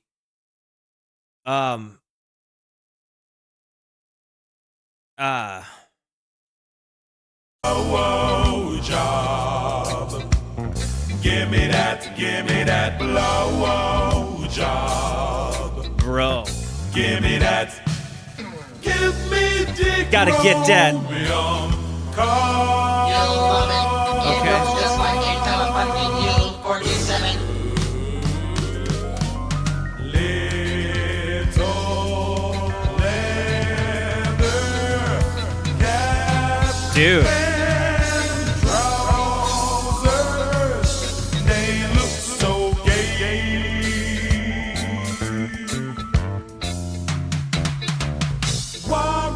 just bought some.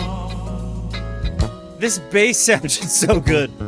Warren just bought some. Warren just bought some. And the drum sound, too.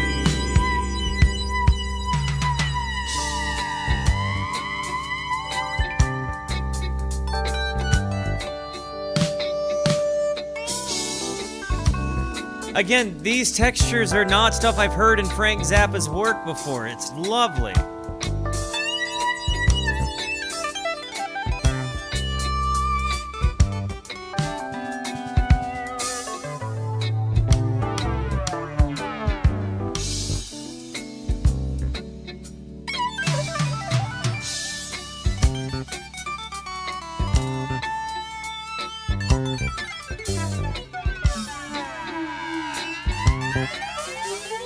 Dude.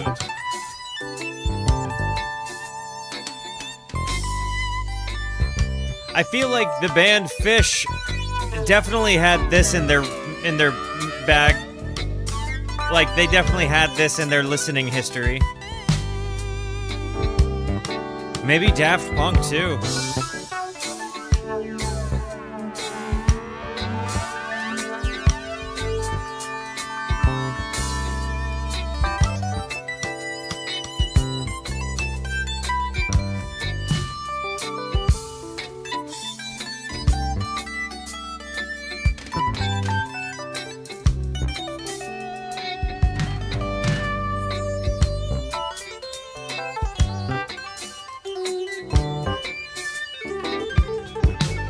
Bro. Rick Wakeman-esque.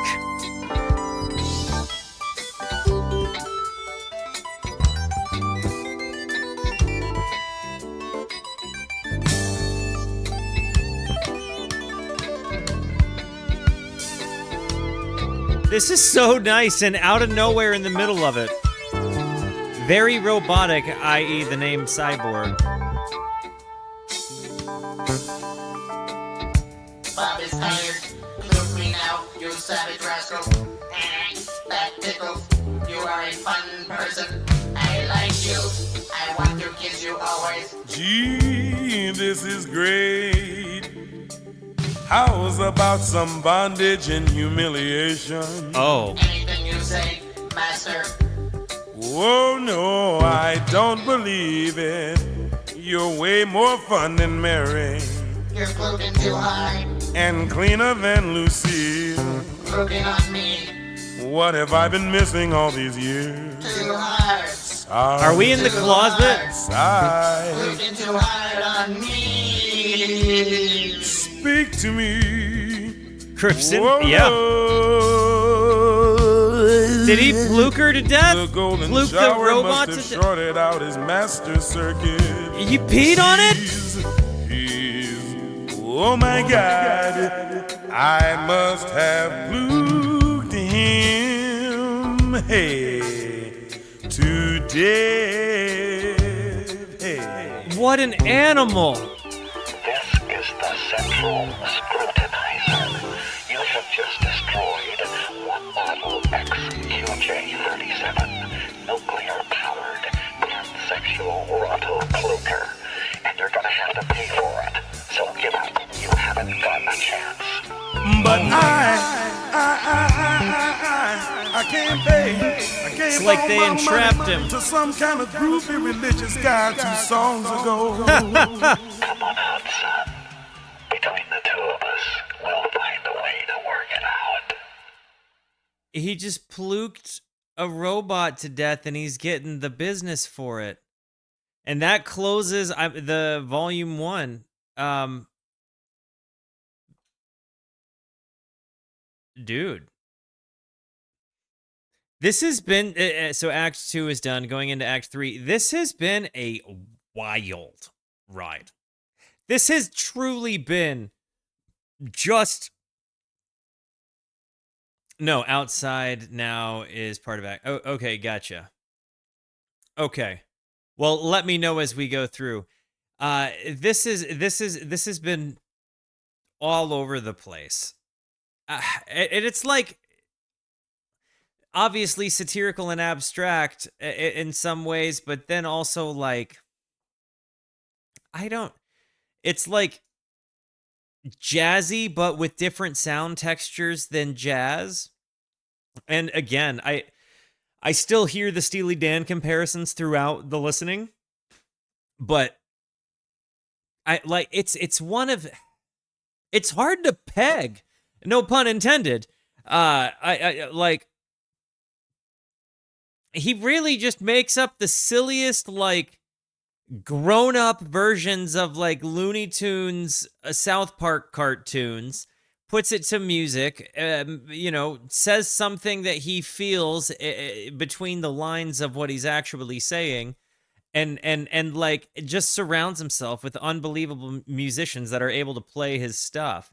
Like, and again, his ability to kind of shift scenes to take you in and out of, like, the Big Brother narrator, the Central Scrutinizer, like, it just, the whole thing, it's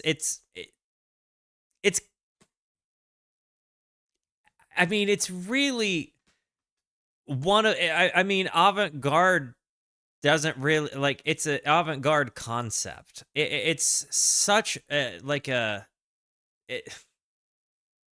don't know how to quantify it. It's such a funny, it's like Super Troopers, and it's like a sci-fi Super Troopers in sound. And again, it's kind of a funny journey that, like, if you sit with your buddies in a basement and you're just kind of listening and laughing, like, it's totally a thing. And again, the genius behind the mixing and the mastering and all of the different kinds of layers, the harmonies, the guitar tones that come in and out, like the bombastics that he kind of interweaves into what he does, all mixed in with, like, the fact that when you hear the lyrics, it's hard to not, like, kind of imagine the story in your own brain as it's happening. And there's something really cool and special to me about that. Honestly, I really dig it. Going into the next, I guess, volume 2, and we're still in Act 2 a bit. Definitely let me know when we hit Act 3. I am going to go pee, though. So, stand up and say, yeah, smoke them if you got them. Do what you do. I'll see you in 3 minutes.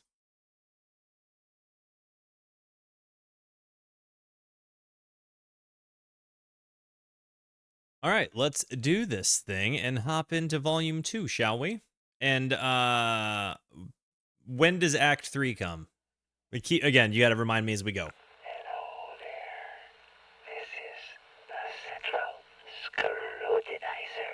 Okay.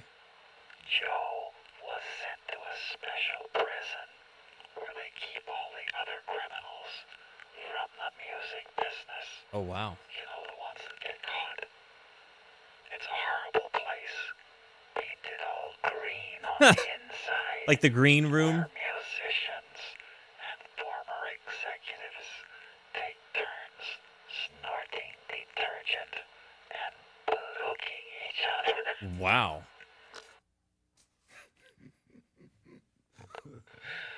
Anyway, Keeps his laugh. I love it. he meets this guy who used to be a promo man for a major record company named Bald-Headed John King of Okay. the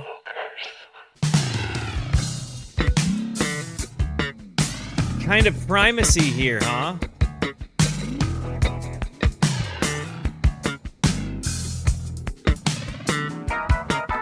Maybe not. This is the story about bald-headed John. Okay. Talks a lot and it's usually wrong. He said Don was warm and warm was calm. And Don John was wrong. Sorry, John, sorry, better try it again. Sorry, John, sorry, better try it again. Dawn was warm, and warm was cold, and dawn was gone. John was wrong. John's got a sausage, yeah, man. All right. John's got a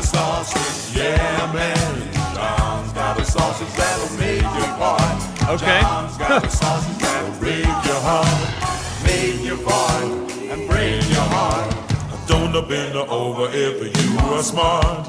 It took a You get this like gospel-esque kind of sound with some of the goofiest like nursery like childish kind of rhyme schemes, but in a hilarious way. little walk to the weenie stand. John's got a sausage, yeah, man. A great big weenie in both his hands. John's got a sausage, yeah, man. He sucked on the end till the mustard squirts. Said you all stand back cause you might get hurt.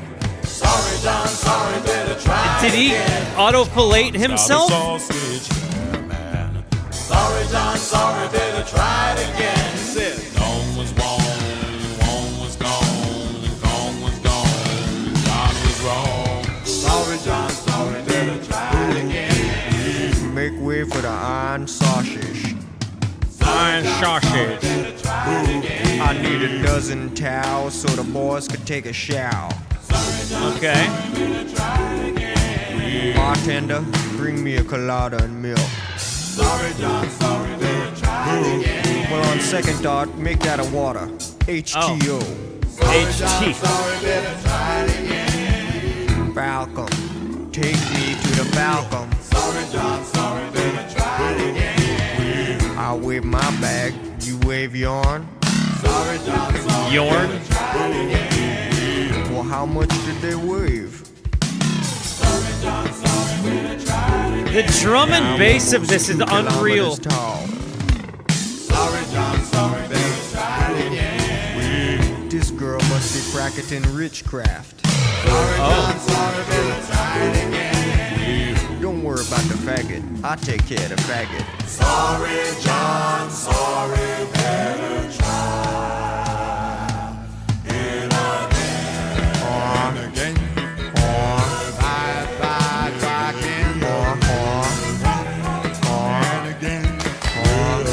Try again. Your pomona is very extinct. Okay. Yeah, I studied with the Dong of Tokyo. And also Dong of Tokyo. Oriental Kato. My body contains water. And again. I just love the way these Copenhagen talks. Driver, McDoodle. Sausage. Salami. Salami. That look like that stuff Freckles lets out once a month. Salima. This was unreal. Every time they go into This Is the Central Scrutinizer, you just hear this really awesome drum transition. Right there. Scrutinizer. Poor Joe. He's getting tired from bending over. Ah, We tried to warn him, as one does. didn't we? Okay, Joe. You asked for it. Here comes the big one. Whoa! Coming in hot! Keeping greasy, so it'll go down easy. Okay. Keeping greasy, so it'll go down easy. Oh. Keeping greasy, so it'll go down easy. Roll it over and grease it down, I'm driving through the heart of town. Keeping greasy, so it'll go down easy. Keeping greasy, so it'll go down easy. Keeping greasy, so it'll go down easy. Roll it over and grease it down, I'm driving through the heart of town. Hey, the good women, they sure has it tough. The good men, well, there ain't enough. All the good girls are looking all the time. Good men is something that they can't find. Cause if they find one miraculously, they're trying to be loving as they can be. If they find one and let him go, chances are they might not never find one no more. Keep it real. In context of Joe bending over, this song hits so much harder. In context of time signatures, my brain is broken. everything about this has just been like a masterclass in virtuosic musicianship. Like hearing them, like the bass line slapping, hearing the drum go, hearing Ike sing to some of the goofiest timing phrasings ever, like in the way he maintains the meter as he's doing so. But then again, lest we forget, keep it greasy so it'll go down easy is very likely you know, a butt stuff comment. Miraculously, they're trying to be loving as they can be. If they find one and let him go, chances are they might not never find one no more. Keep it greasy so it'll go down easy. Keep it greasy so it'll go down easy. Keep it greasy so it'll go down easy. Roll it over and grease it down and drive you through the hard time. Oh, good loving man, saw this fine. This is unreal. To ease of mind, and I know a few that need to ease it behind. All you gotta do is squeeze it down and everything is fine. Keep it greasy so it'll go down easy. Keep it greasy. This is like a funky madhouse. Keep it greasy so it'll go down easy. Roll it over and grease it down and drive you through the hard time. Girl don't need no fancy grease. Get herself some rump release. Wow. Any kind of lube will do. Maybe from another part of you. Wow. From the north. From the south. Take a little swabber from the side of your mouth. Roll it over. Grease it down with. Here come that crazy screaming sound.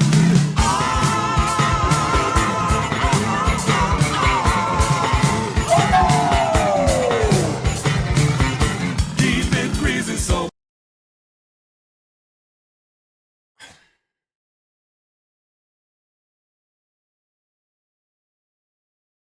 It really is strangely in its own way kind of an ode to butt stuff, you know, and like all of the different possibilities you have of like getting it in there smoothly. But it's also like kind of a weird, like it's a man saying like, "Oh, women have it easy."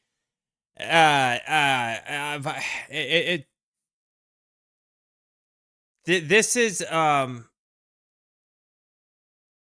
lot to take in.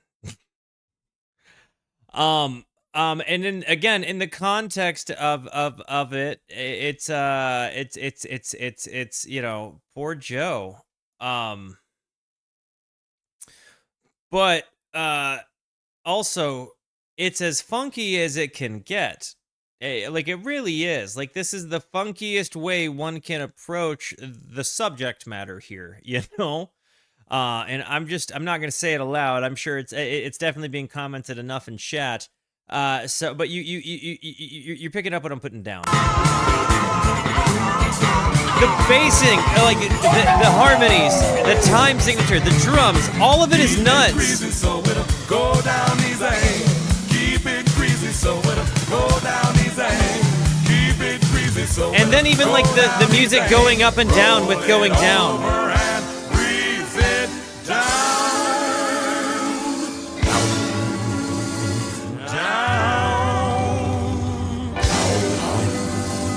Descending.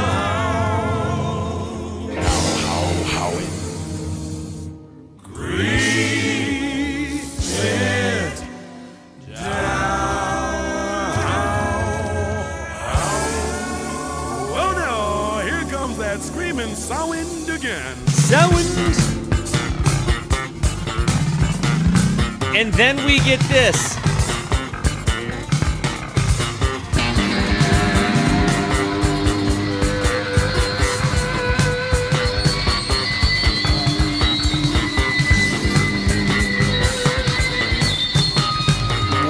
The feedback.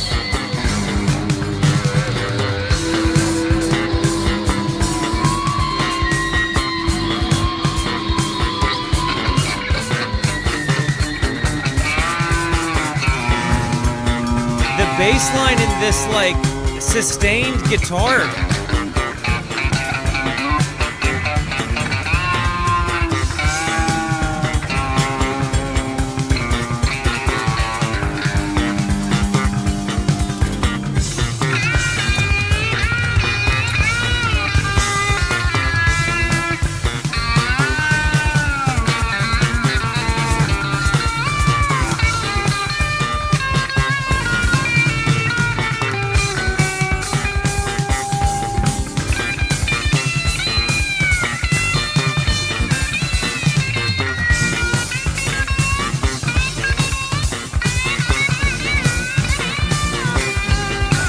This is amazing.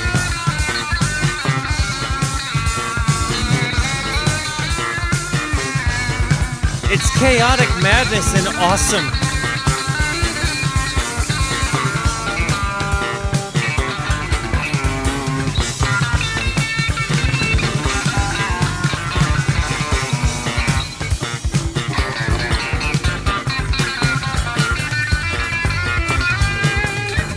Knowing the context, Google, it's nuts.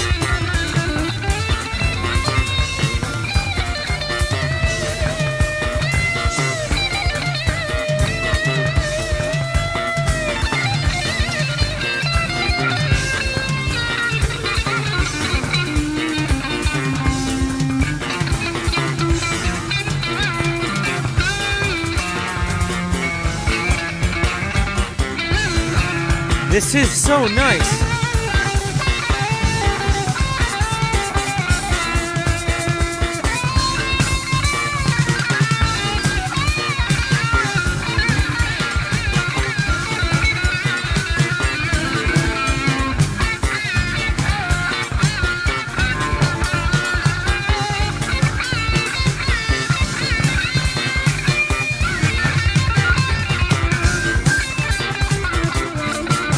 Reminds me minimally of La Via Strangiato by Rush.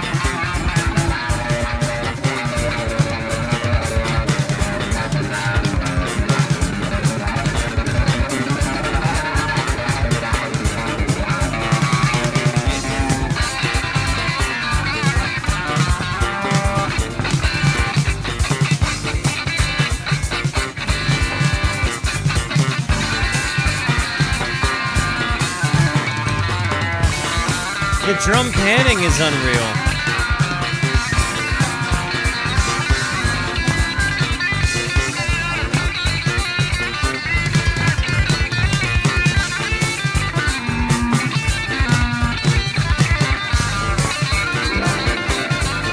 The harp.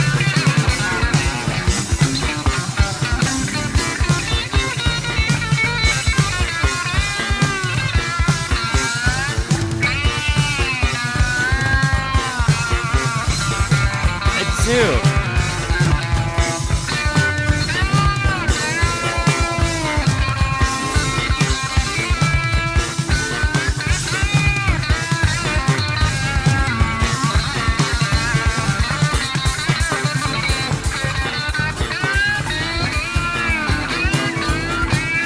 There's a madness element that's so captivating.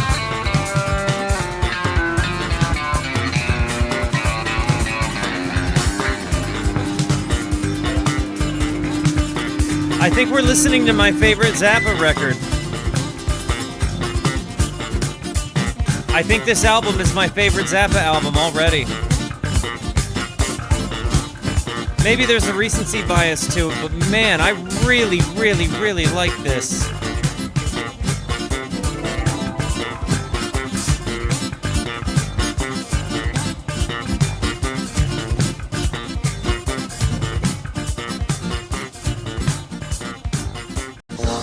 And a hard cut. They did a hard cut. I love that. You hear me say all the time, I wish more people would do a hard cut. But man of La Mancha. So far, the Zappa albums I have heard are Apostrophe, Shake Your Booty. I've done, I think, 7 of them. Hang on. I did Hot Rats, Apostrophe, Overnight Sensation, Shake Your Booty, and then I did the Roxy concert. So this is yes, I did that one. So yeah, this is I mean, honestly though, this is just so many different textures that I'm hearing him do, and I think that one makes me the ones I said are the only ones I've done. I just cross-referenced with my YouTube page. But yeah, this has just been so many, and it's like still, it seems like kind of like when it references like new wavy sounds, it's kind of at the dawn of a new wave still, as it's like kind of just coming into its own, or you know, before it's really like hit its peak. But you also hear him still keeping his jazzy roots. You see him still keeping like his thematic storytelling roots. You know, his avant-garde approach, his hard left turns in the songs, his wailing solos, like that was one of the stronger solos I think I've heard him do. Even if it was placed over the top of that, like there's an element of creativity where that's just like the polyrhythm and the tension that comes from that, but also the fascination that comes with that once you lock in on listening to any instrument in that context. I mean, really, this is just so cool to me. This is really, really, really cool. And again, it just 100% reinforces why I'm so excited to be listening to Zappa, right? Like why I did the deep dive. It's just a wildly good time. It really, really does just make me happy. Okay, so hopping in to the next song, Outside Now.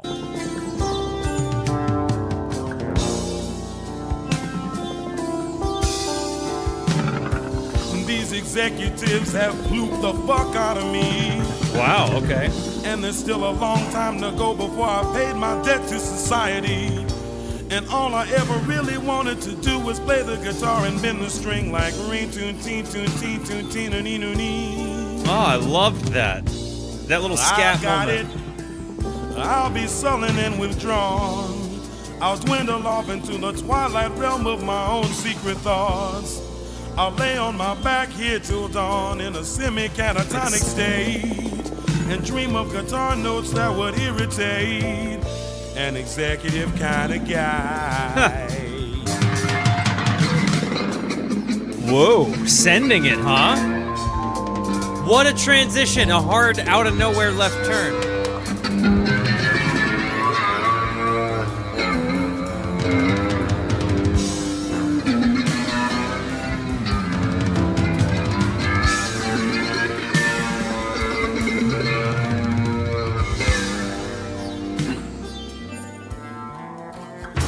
Well, I guess that one did the trick.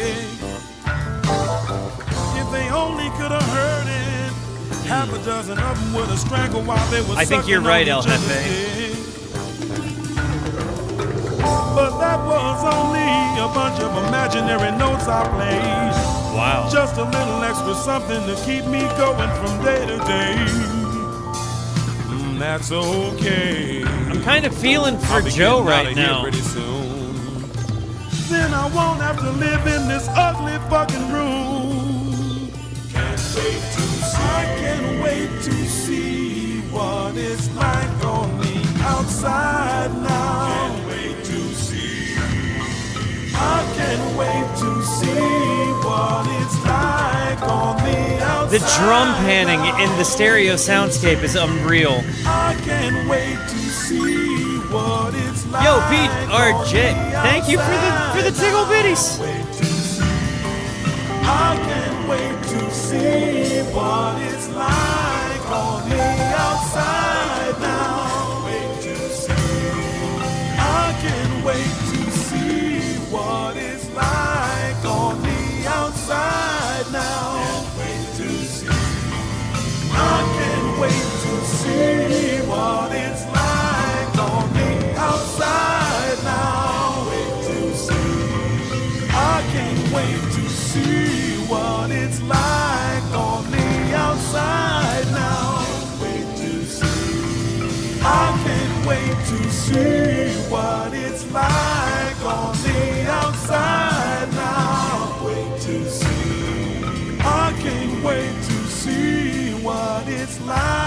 stormy outside now. The drumming is just unreal, but then this oscillating sound. Oh. Gonna pause for commentary, bring it back so we get into that solo. There is such a hugely delicate care over the way they mixed these drums. Like when you hear him do the tom runs, you hear it, go all the way around you. So headphone crew, again, if you're pay attention to the drum sound, you'll hear what I'm talking about. Obviously, we're going into this solo moment, which seems like it's almost a little bit kind of reminiscent of like a maggot brain sort of thing. Yo, Mickey, thank you for the follow. Rooskies, make our new friend feel at home. It's giving me like maggot brain sort of vibe, and maybe I'm only connecting that dot because I heard the first few notes of that lead that was coming in. But it seems like, again, this song really carries some emotional weight to it, to the point that I'm like really feeling bad for Joe.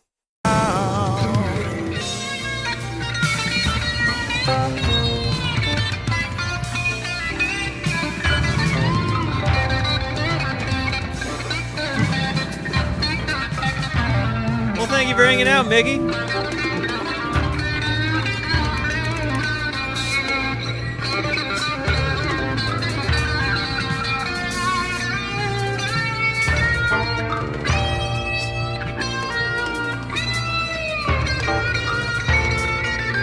Dude.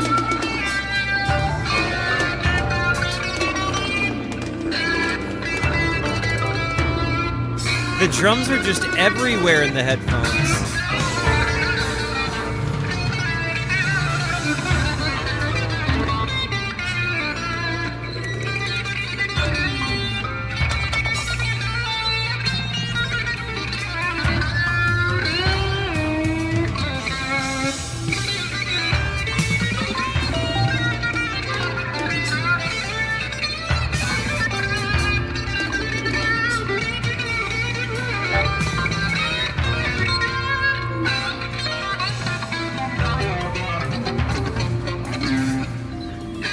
Got it. Thank you for the context there, Google.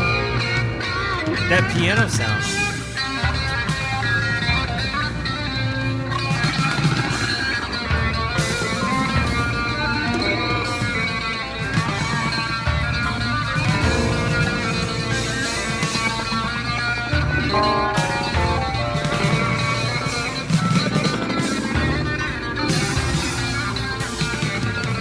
It definitely flies all over the emotional spectrum, from like hilarity to sadness to like kind of justified anger, like calling out a system and just seeing what the system does to people, but also seeing their participation within their own demise as well.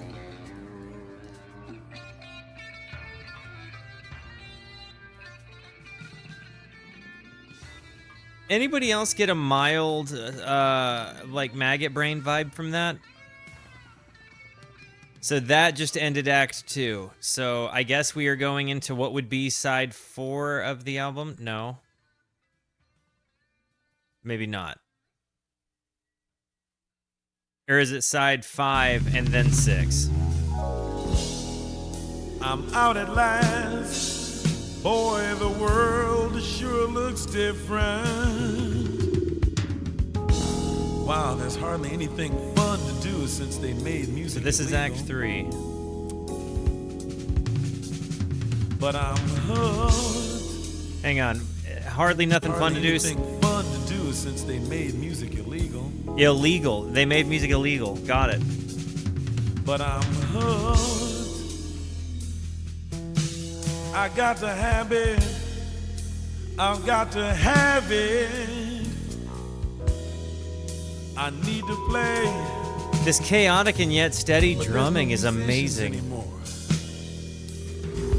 They're all gone. Wait, I've got it. I'll be sullen and withdrawn. I'll dwindle off into the twilight realm of my own secret thoughts. I'll walk through the parking lot in a semi-catatonic state and dream of guitar notes to go with the loading zone announcement.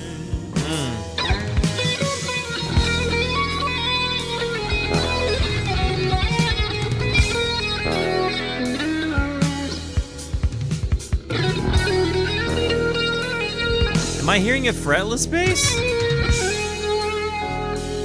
Or just a really loose open bass?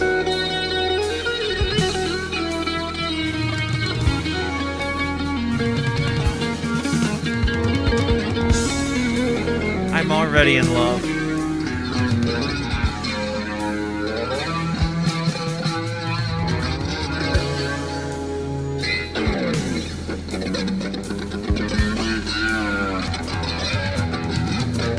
The dynamics of his shifting tone as he plays.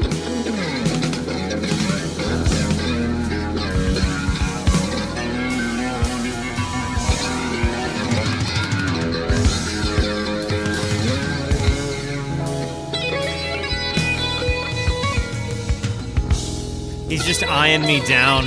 The album cover, he's just staring at me.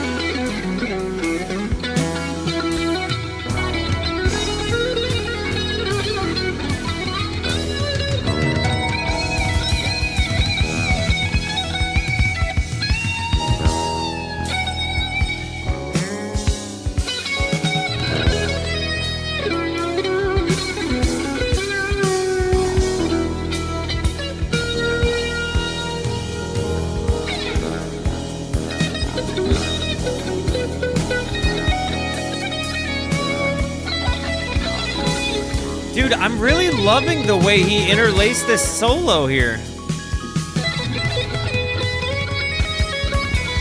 The music is so calm, the drums are mad, the guitar is mad, everything else is super chill.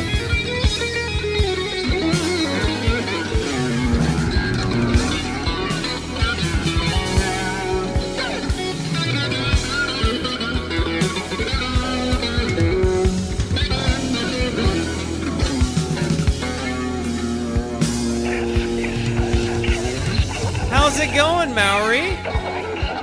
Welcome to the Rooskies. Rooskies, make our new friend feel at home.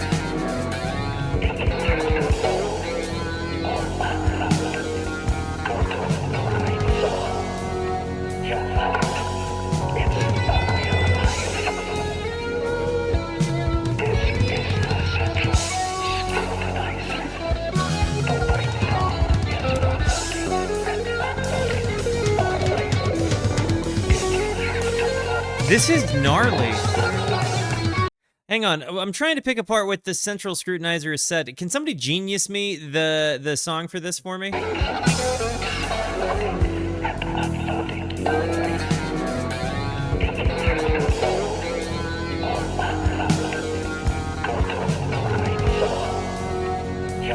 Thank you.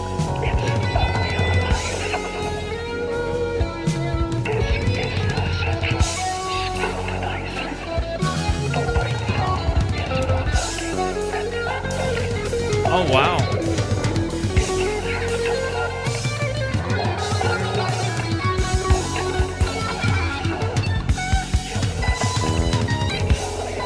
That solo is just ripping.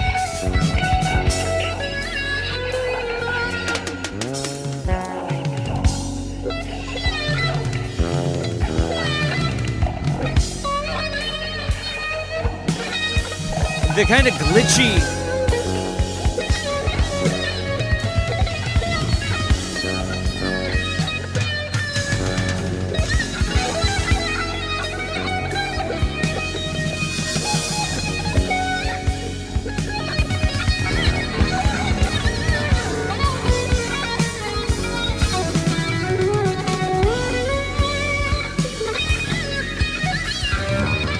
The stereo panning on the guitar.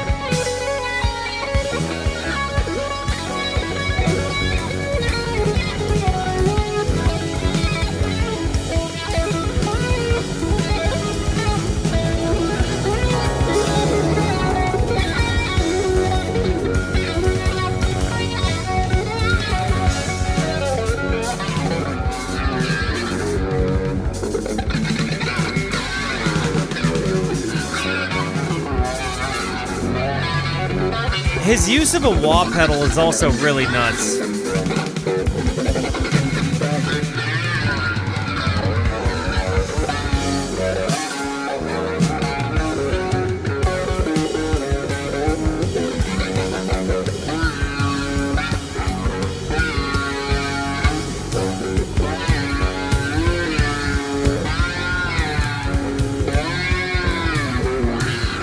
Like Zakk Wylde proto sounds.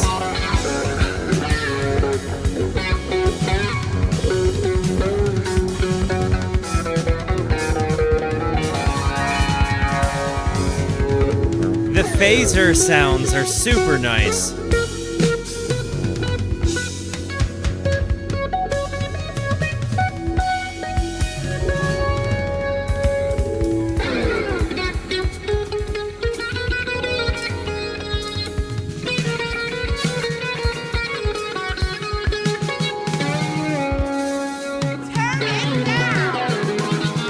Everything's a cycle.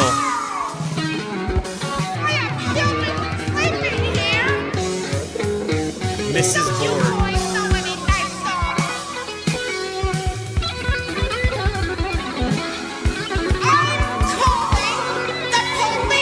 Is this like in his memory, you think?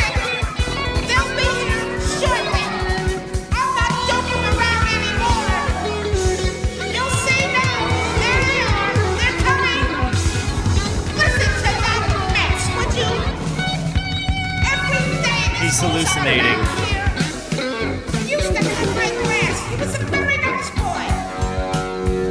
And then the transition.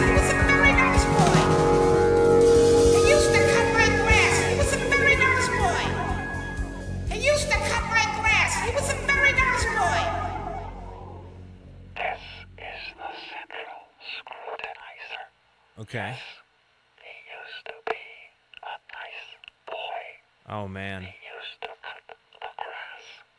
But now his mind is totally destroyed by music. He's so crazy now. He even believes that people are writing articles and reviews about his imaginary guitar notes. And so, continuing to dwindle in the twilight realm of his own secret thoughts, he not only dreams imaginary guitar notes, but, to make matters worse, dreams imaginary vocal parts to a song about the imaginary journalistic profession. Okay. Wow, what a change of pace. That is a jarring whiplash moment there. Bow out. Wow. Immediately out of nowhere.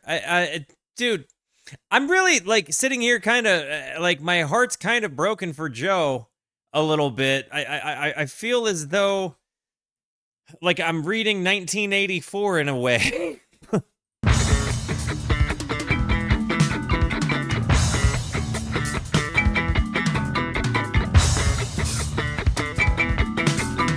Maybe you thought I was the Packard Goose, or the Ronald McDonald of the nouveau abstruse. See, well, crazy. fuck all them people, I don't need no excuse for being what I am. Do you hear me then? All them rock and roll writers is the worst kind of sleaze. Selling punk like some new kind of English disease. Their transitions are just nuts. Future, oh, spare me, please.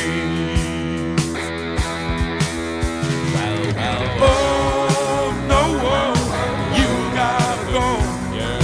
Who do you write for? I wanna know. I believe you is the government's home and keeping people's down. Okay.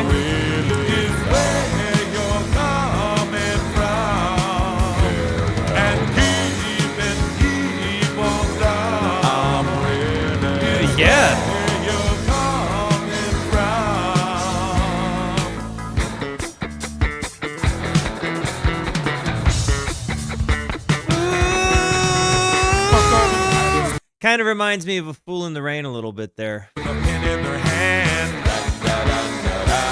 I will be more specific so they might understand. Out of nowhere moment. They can kiss my ass, but because it's so grand, they best just stay away. Hey, hey, hey. Hey, Joe. It goes so many directions. Oh my gosh. Oh, push the button, boy, and you went to the show. Better suck a little harder, or the shackles won't flow. And I don't need your love. So on your knees you run. Just tell yourself it's young. Wow. And suck it till you're numb. Wow. Journalism's kind of scary, and of it we should be wary. Wonder She's coming back. They wrote her back in. Hi, it's me, the girl from the bus. Remember the last tour? Well, information is not knowledge. Okay. Knowledge is not wisdom. Wisdom is not truth. Whoa. Truth is not beauty. Beauty is not love. Love is not music. Music is the best. Wow. Wisdom is the domain of the whiz, which is extinct. Beauty is a French phonetic corruption of a short cloth neck ornament currently in resurgence.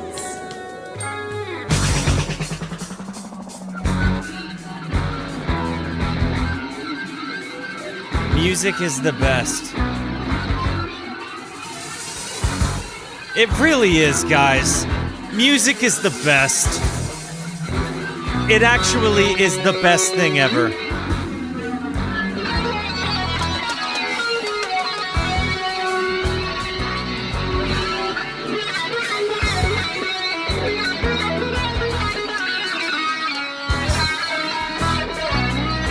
We do need that.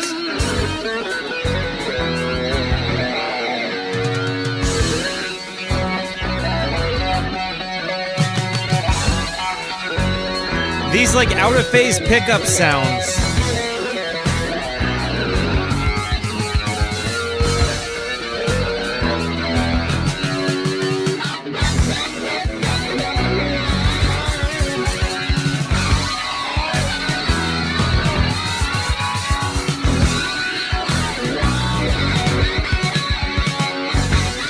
Fair.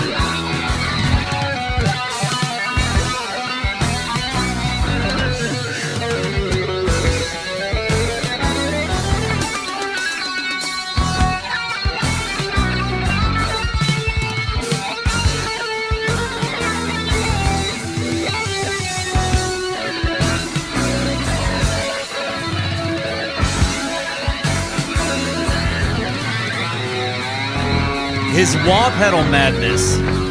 Hey, take care, Walrus.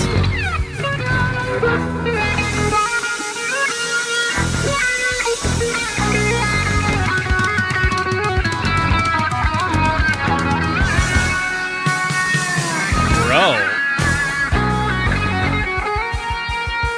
The tones here, this kind of delay reverb thing, makes it sound huge.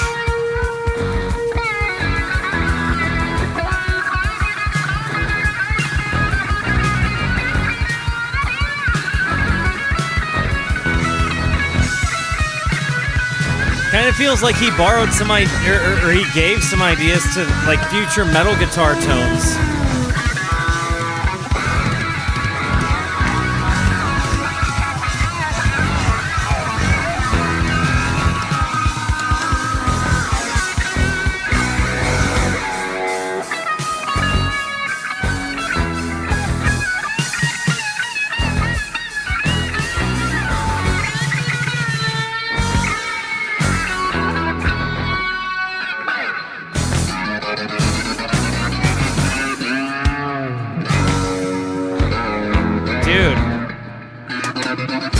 I'm just a fan of Frank, I think, guys.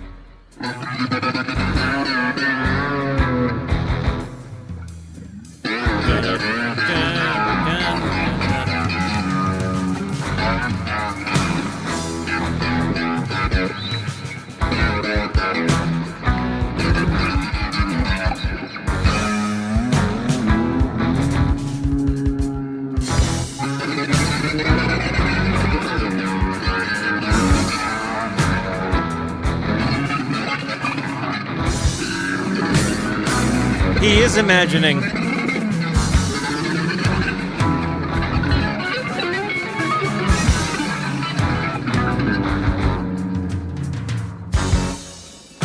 Yeah, he would, Uni. If you watch the Zappa movie, you'll see what we're talking about. I did a reaction to it. It's nuts.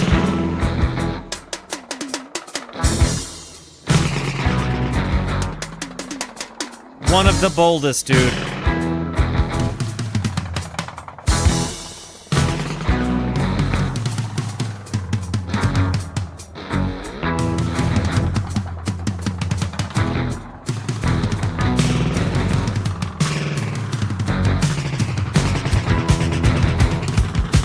The delays on the snare. Or a gated reverb or something, like a really fast, I don't know.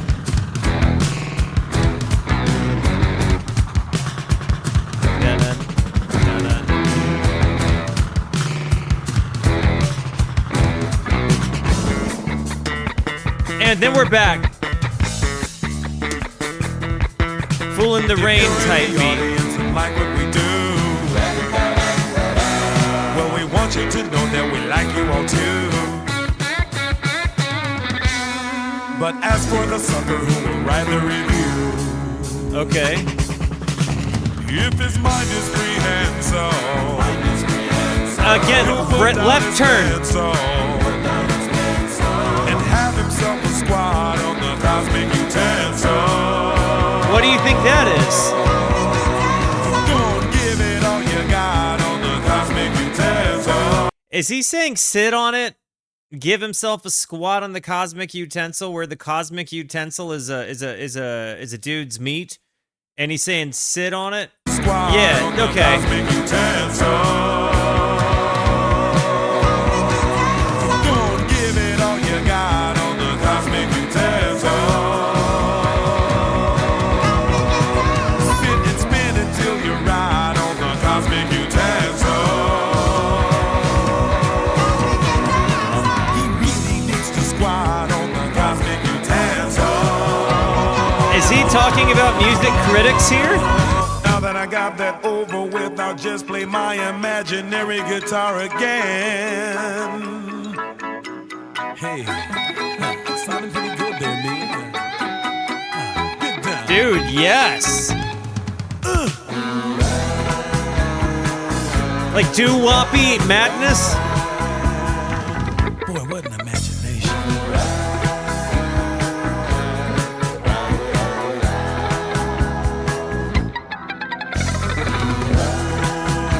A Zoloft moment transition?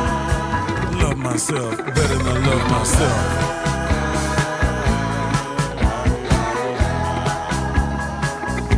I think.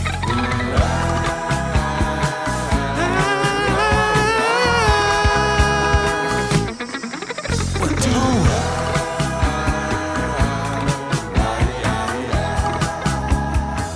Sounds like an elegant gypsy. I don't know. Let's have a vote.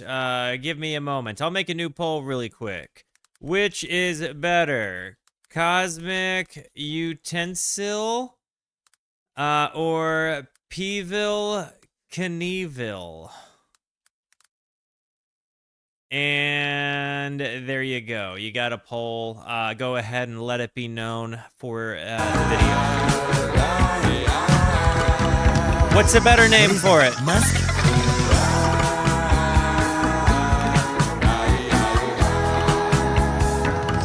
It's hip.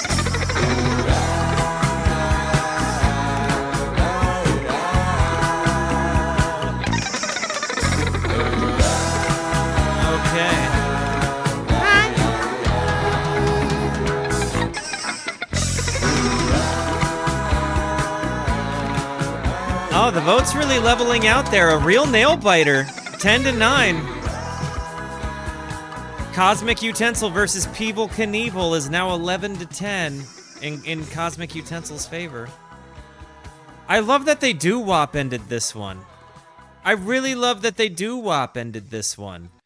I mean, it's actually fantastic. Again, the way he's kind of like bounced all over the musical spectrum in this album is amazing. Like in the same album that we get like jazz and new wave and sort of early days of metal sounds and sort of like you know, French dance music synth stuff and like, you know, somehow his random like storytelling parts. He really, and then doo-wop, like he bounces all over the place. Like it's pretty incredible. 11-11, Cosmic Utensil versus Peeble Knievel. Give me a chunk of 3 minutes, guys, and we're gonna come back and finish this here album out. And when we come back, I'll let you know which is better.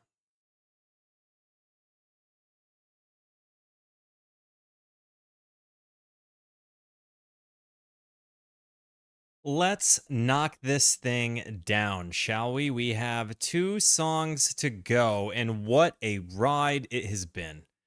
Hopping back.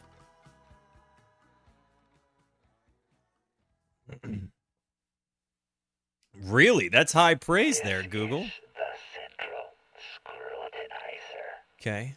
Joe has just worked himself into an imaginary frenzy during the fade-out of his imaginary song. He begins to feel depressed now. As happens. He knows the end is near. And by the way, the vote was a tie, just in case you were wondering. That Peeble Knievel versus Cosmic Utensil was a 12-12 split tie. Feel depressed now. He knows the end is near. He has realized at last that imaginary guitar notes and imaginary vocals exist only Watermelon and in Easter the hay. imagination of the imaginer. And ultimately, who gives a fuck anyway?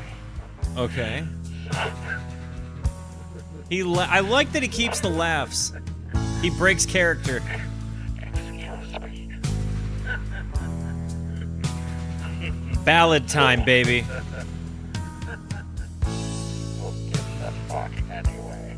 So he goes back to his ugly little room and quietly dreams his last Oh, man. imaginary guitar solo. Okay.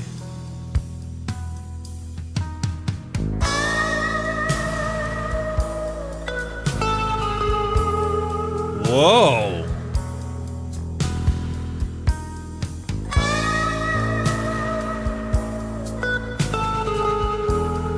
Delicate Steve heard this and took it and did his own thing.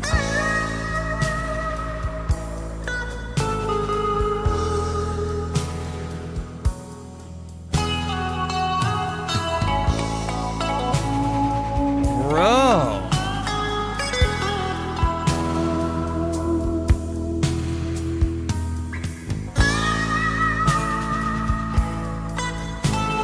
It's just a 2-chord jam.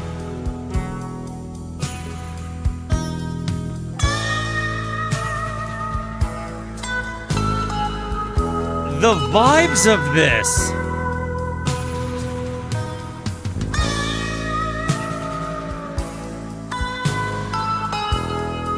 And you kind of just see a guy in his room with his eyes closed in his bed, imagining this moment.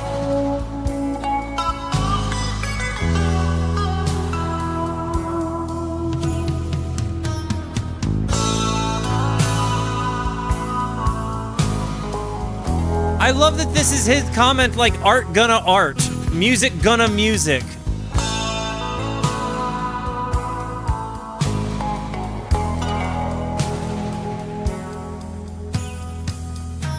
I would agree, JK. This seems connected to both Maggot Brain and Ween. Well, Funkadelic and Ween.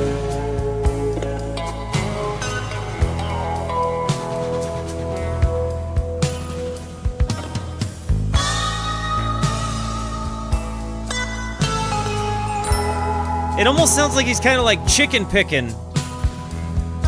He does pick weird.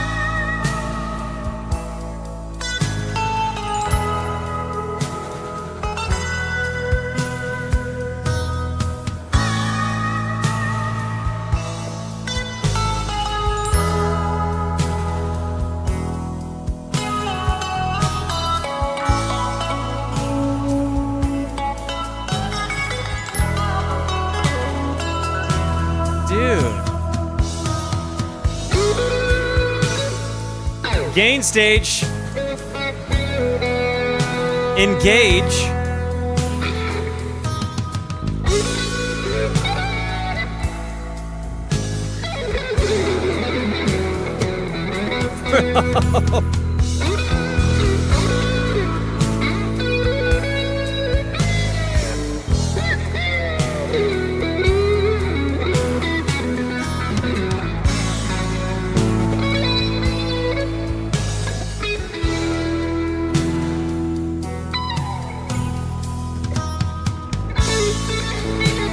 No, there's no doubt Maggot Brain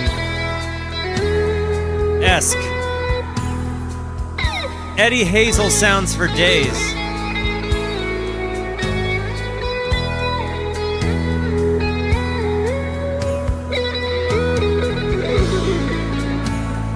Bro. A little Jimi Hendrixy in its own way. But very much just like Frank.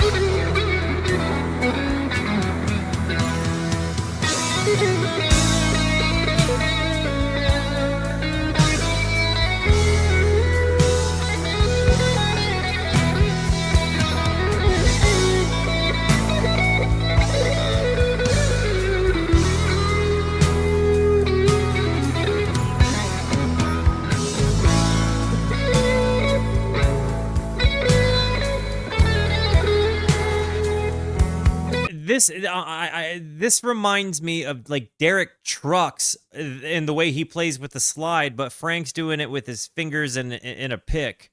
You know what I mean? Like the tonalities there are kind of similar. This is one of the gnarliest, most wonderful solos. I like this. This again is reinforcing my comment on him being in the conversation earlier. Nope, not yet.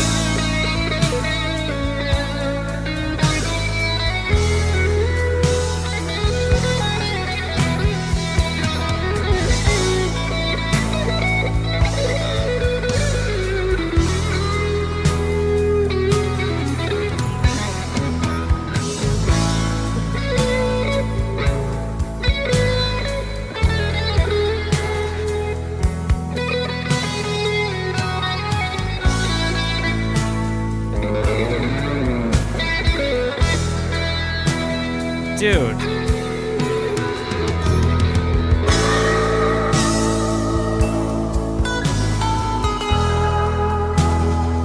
Kind of a Takanaka guitar vibe there.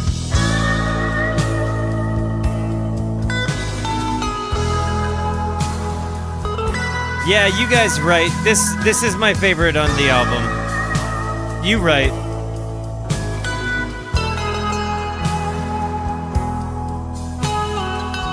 I can hear it just subtly there, Google.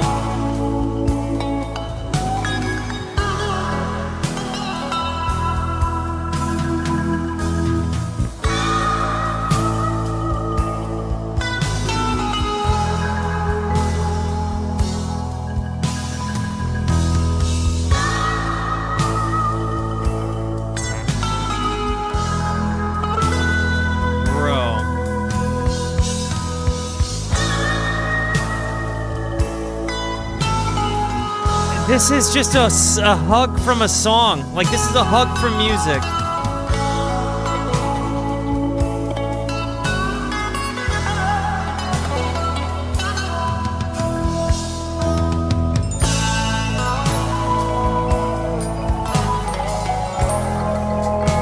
And what a random song to exist on this album. And yet somehow make perfect sense.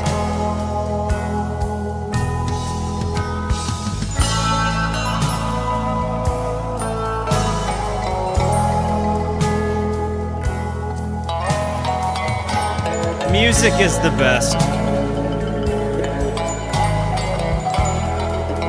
But what a long, strange trip it's been.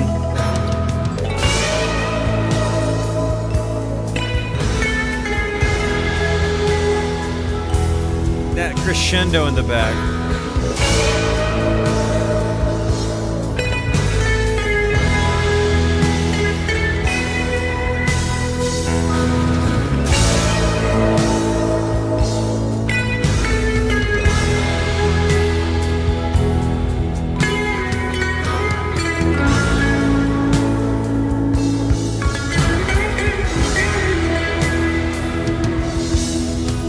This is amazing, dude.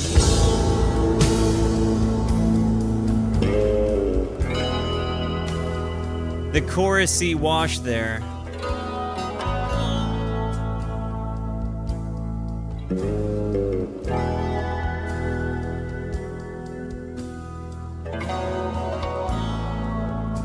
Dude, best song on the album. Yeah. Talk about gearing up to stick the landing, huh? Gosh. And a concise ending. No board fade. He closes it down hard. Beautiful friggin' song. One of Zappa's best. That was so good. The Central Scrutinizer. A little green Rosetta. As you can see, music can get you pretty fucked up. Oh. Take a tip from Joe. Do like he did. Hug your imaginary guitar and get a good job. Okay. Joe did. And he's a happy guy now. On the day shift at the utility muffin research kitchen. Dang. Arrogantly twisting the sterile canvas snoot of a fully charged icing anointment utensil. Okay. And every time a nice little muffin comes by on the belt, he boots forth. Whoa. And if this doesn't convince you that music causes big trouble, Okay. maybe I should turn off my plastic megaphone and sing the last song on the album in my regular voice. Okay. Okay. Green Rosetta, Whoa. green Rosetta, a little green Rosetta, a little green Rosetta. You'll make a muffin better Better. with a green Rosetta, a little green Rosetta. Okay. Tiny green Rosetta. It's circusy and kind of. Rosetta. Whoa. A little green Rosetta. A little green Rosetta. This is. A tiny green Rosetta. To make a muffin really better. It's better. It's really getting better. It's better. It's better. With a green Rosetta, and a green Rosetta too. Wow. Yeah, you're absolutely right. Like where everyone comes out to take like a bow. A little green Rosetta. It's really, really meaty. Like the everybody singing bit. Come up. Hey, really out there. That was really good.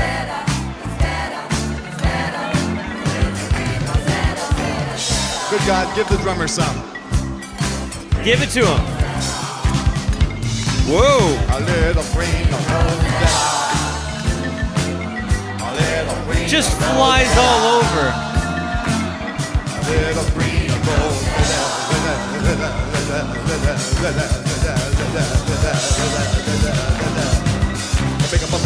muffin, make a muffin, make a muffin better. Make a muffin better. Make a muffin better. Make a muffin better. Make a muffin better. With a green Rosetta. A little green Rosetta. What a way to knock it down. Yo, make a muffin better. With a green Rosetta. I don't know, Hot Rats. I think it's sticking the landing, but I have a feeling I know what your favorite album is. Good God, you're really jamming. Now the reggae version, hey, for the people in the third world. Okay. We haven't forgotten anybody on this song. For all of you French people who think that you're out of sight, and for the people in Spain who think the French people are where it's at, and for the people in Mongolia who always wanted to go to Spain for a vacation, Okay. and for those of you in Taiwan who got chumped, this chorus is for you. Rang tang ding dong, I am the Japanese Sandman. Take 8. Okay. A green Rosetta, a green Rosetta, little green Rosetta, against the reggae beat though. No, it's still reggae, but it's all backwards. Okay, little green Rosetta, little green Rosetta, little Rosetta, little green Rosetta. You make a muffin better, little green Rosetta. You make a muffin better. This is madness. You make a muffin better, little green Rosetta, little green Rosetta, little green Rosetta, little green Rosetta. Now you see, some places in the third world it might be difficult to dance to this because the kerosene record player is not a very efficient device. And a lot of times they run out of spunk right in the middle of the chorus, causing the song to sound like this. Okay. However, we continue, in spite of the fact that the fuel may be low on your record player. Okay. We suggest that in places in the fourth world where things are really tough, that you keep the record player going by rubbing 2 sticks together. And if all else fails, throw the record away. Build your own green Rosetta. The folly. Try this recipe. We'll start with a lump of grass. The folly that the instrumentalists bring to the soundscape is pretty amazing. Like, they really do make it as though it's a viewing experience with the sounds that they make with their respective instruments. And I think that's really cool. Because you cannot deny that some of these instrumentalists are creating folly to kind of go along with whatever it is being narrated at the time. And I think that's one of the magical things behind what you hear Zappa do. Yeah, where's the kerosene record player gang? Build your own green Rosetta. Try this recipe. We'll start with a lump of grass. Okay. Ooh, nice little acoustic lead coming in. The grass bone connected or to bass? the ankle bone. I think it's acoustic. Knee bone connected to the wishbone. And then everybody moves to New York and goes to a party with Warren. Okay, W's for Warren. W's for Warren, guys. And we've flown in at great expense, triple scale no less, ladies and gentlemen, Steve Gadd's clone to play the out chorus on this song. Nice. He's really out of sight. Dude, the marimba sound. In spite of the fact that the click track is totally irrelevant to what he's doing right now, I'm listening to the click. Yes, I'm suffering with the click track right now. This guy is totally out of sync with it, but what the fuck? Ed Mann will call him up later, show him the sign. Okay. Okay, Vinny, where's 5?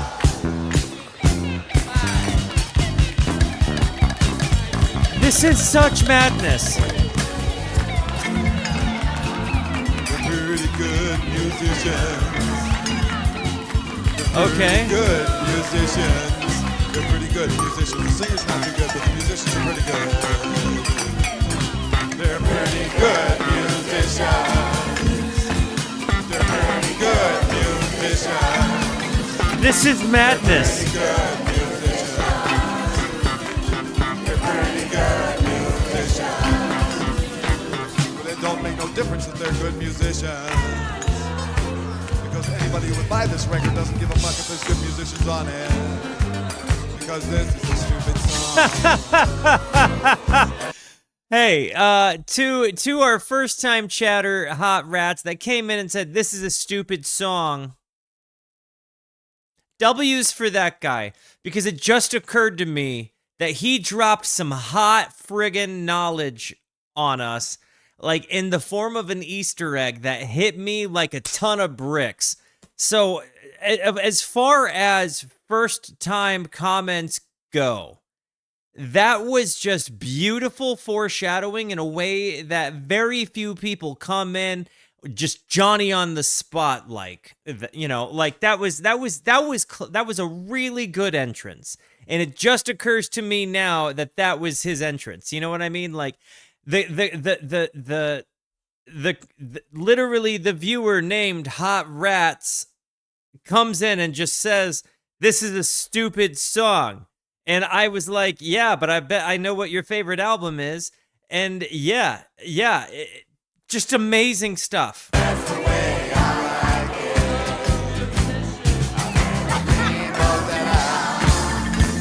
Hey, a little green Rosetta. Bravo.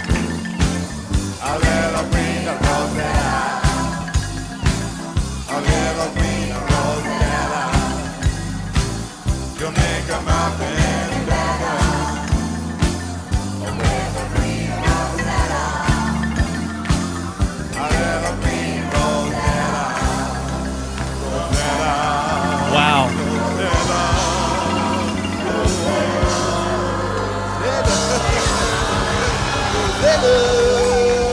This is the stupid song. Guys, what a journey. What a long, strange trip it's been. We have now taken this aggression and boy howdy, am I happy that I said I was going to deep dive Frank Zappa. I really do think now that all is said and done that, like, as far as the studio albums go, this is my favorite. Now, I think that the Roxy movie is right now my favorite Frank thing. It's just amazing seeing them do this kind of stuff live, and that band is so tight. And it's kind of wild and all over the place. So I really loved that. But this, as far as the studio albums go, was just lovely. Like, this was just actually incredible. I like how many different places it went, and having the Central Scrutinizer, you know, that character kind of reminding you all throughout that, like, you're in the middle of this, like, concept journey. While it's a very loose connected concept, and really, like, the concept is that it's kind of like a play or something, you know, telling people the dangers of music and doing it in a very, like, kind of over the top, you know, way is dude. I mean, and then, like, when you look at all of the different geniuses at their respective instruments, right? Like I know that Ike is a great singer and he's fantastic and he can really, really do a lot of stuff. But then, like, you hear the drums, the bass, this whole thing, the slap bass just riddled throughout this record was unbelievable. And frankly, as far as songs go, Watermelon and Easter Hay was one of the best, if not the best, Zappa song I have ever heard. It was so good. I don't know that I can confidently say it's the best, but it stands among the top. I mean, it's on it's like, it was mind-blowingly good. I mean, again, this is exactly why I'm sitting here saying, like, yeah, this was such a great journey to have decided to embark on. This man is such an aggressive, like, this guy is a lot, right? But I think he knows it. And I think he kind of embodies maybe, like, the mystery of whether or not he's a musical villain, or like again, he's kind of like an anti-hero, like a voice of truth with questionable, like, decision-making skills. As far as music goes, though, like you can't deny that was just genius music. And this is like, we just spent an hour and 55 minutes on a journey, and it all kind of wrapped up with a hilarious looking bow. And I really feel like it stuck the landing. I mean, this was just a ride. Thanks for being here with me, guys. I love you. By the way, first timers, you got to let me know. For those of you that heard this for the first time, what did you think? Was it like who got introduced to Frank Zappa this way in general? Anybody in the chat hear Frank Zappa for the first time with us today? And what did you think about the journey of the album? Okay, so Uni got introduced to him today, and what an introduction. You love to see it. Guys, I love you. Thank you for being here. Thank you so much for the positivity that you show both to me and to one another. Continue to be the best. And until I see you next, be introspective and consider the birds. Goodbye.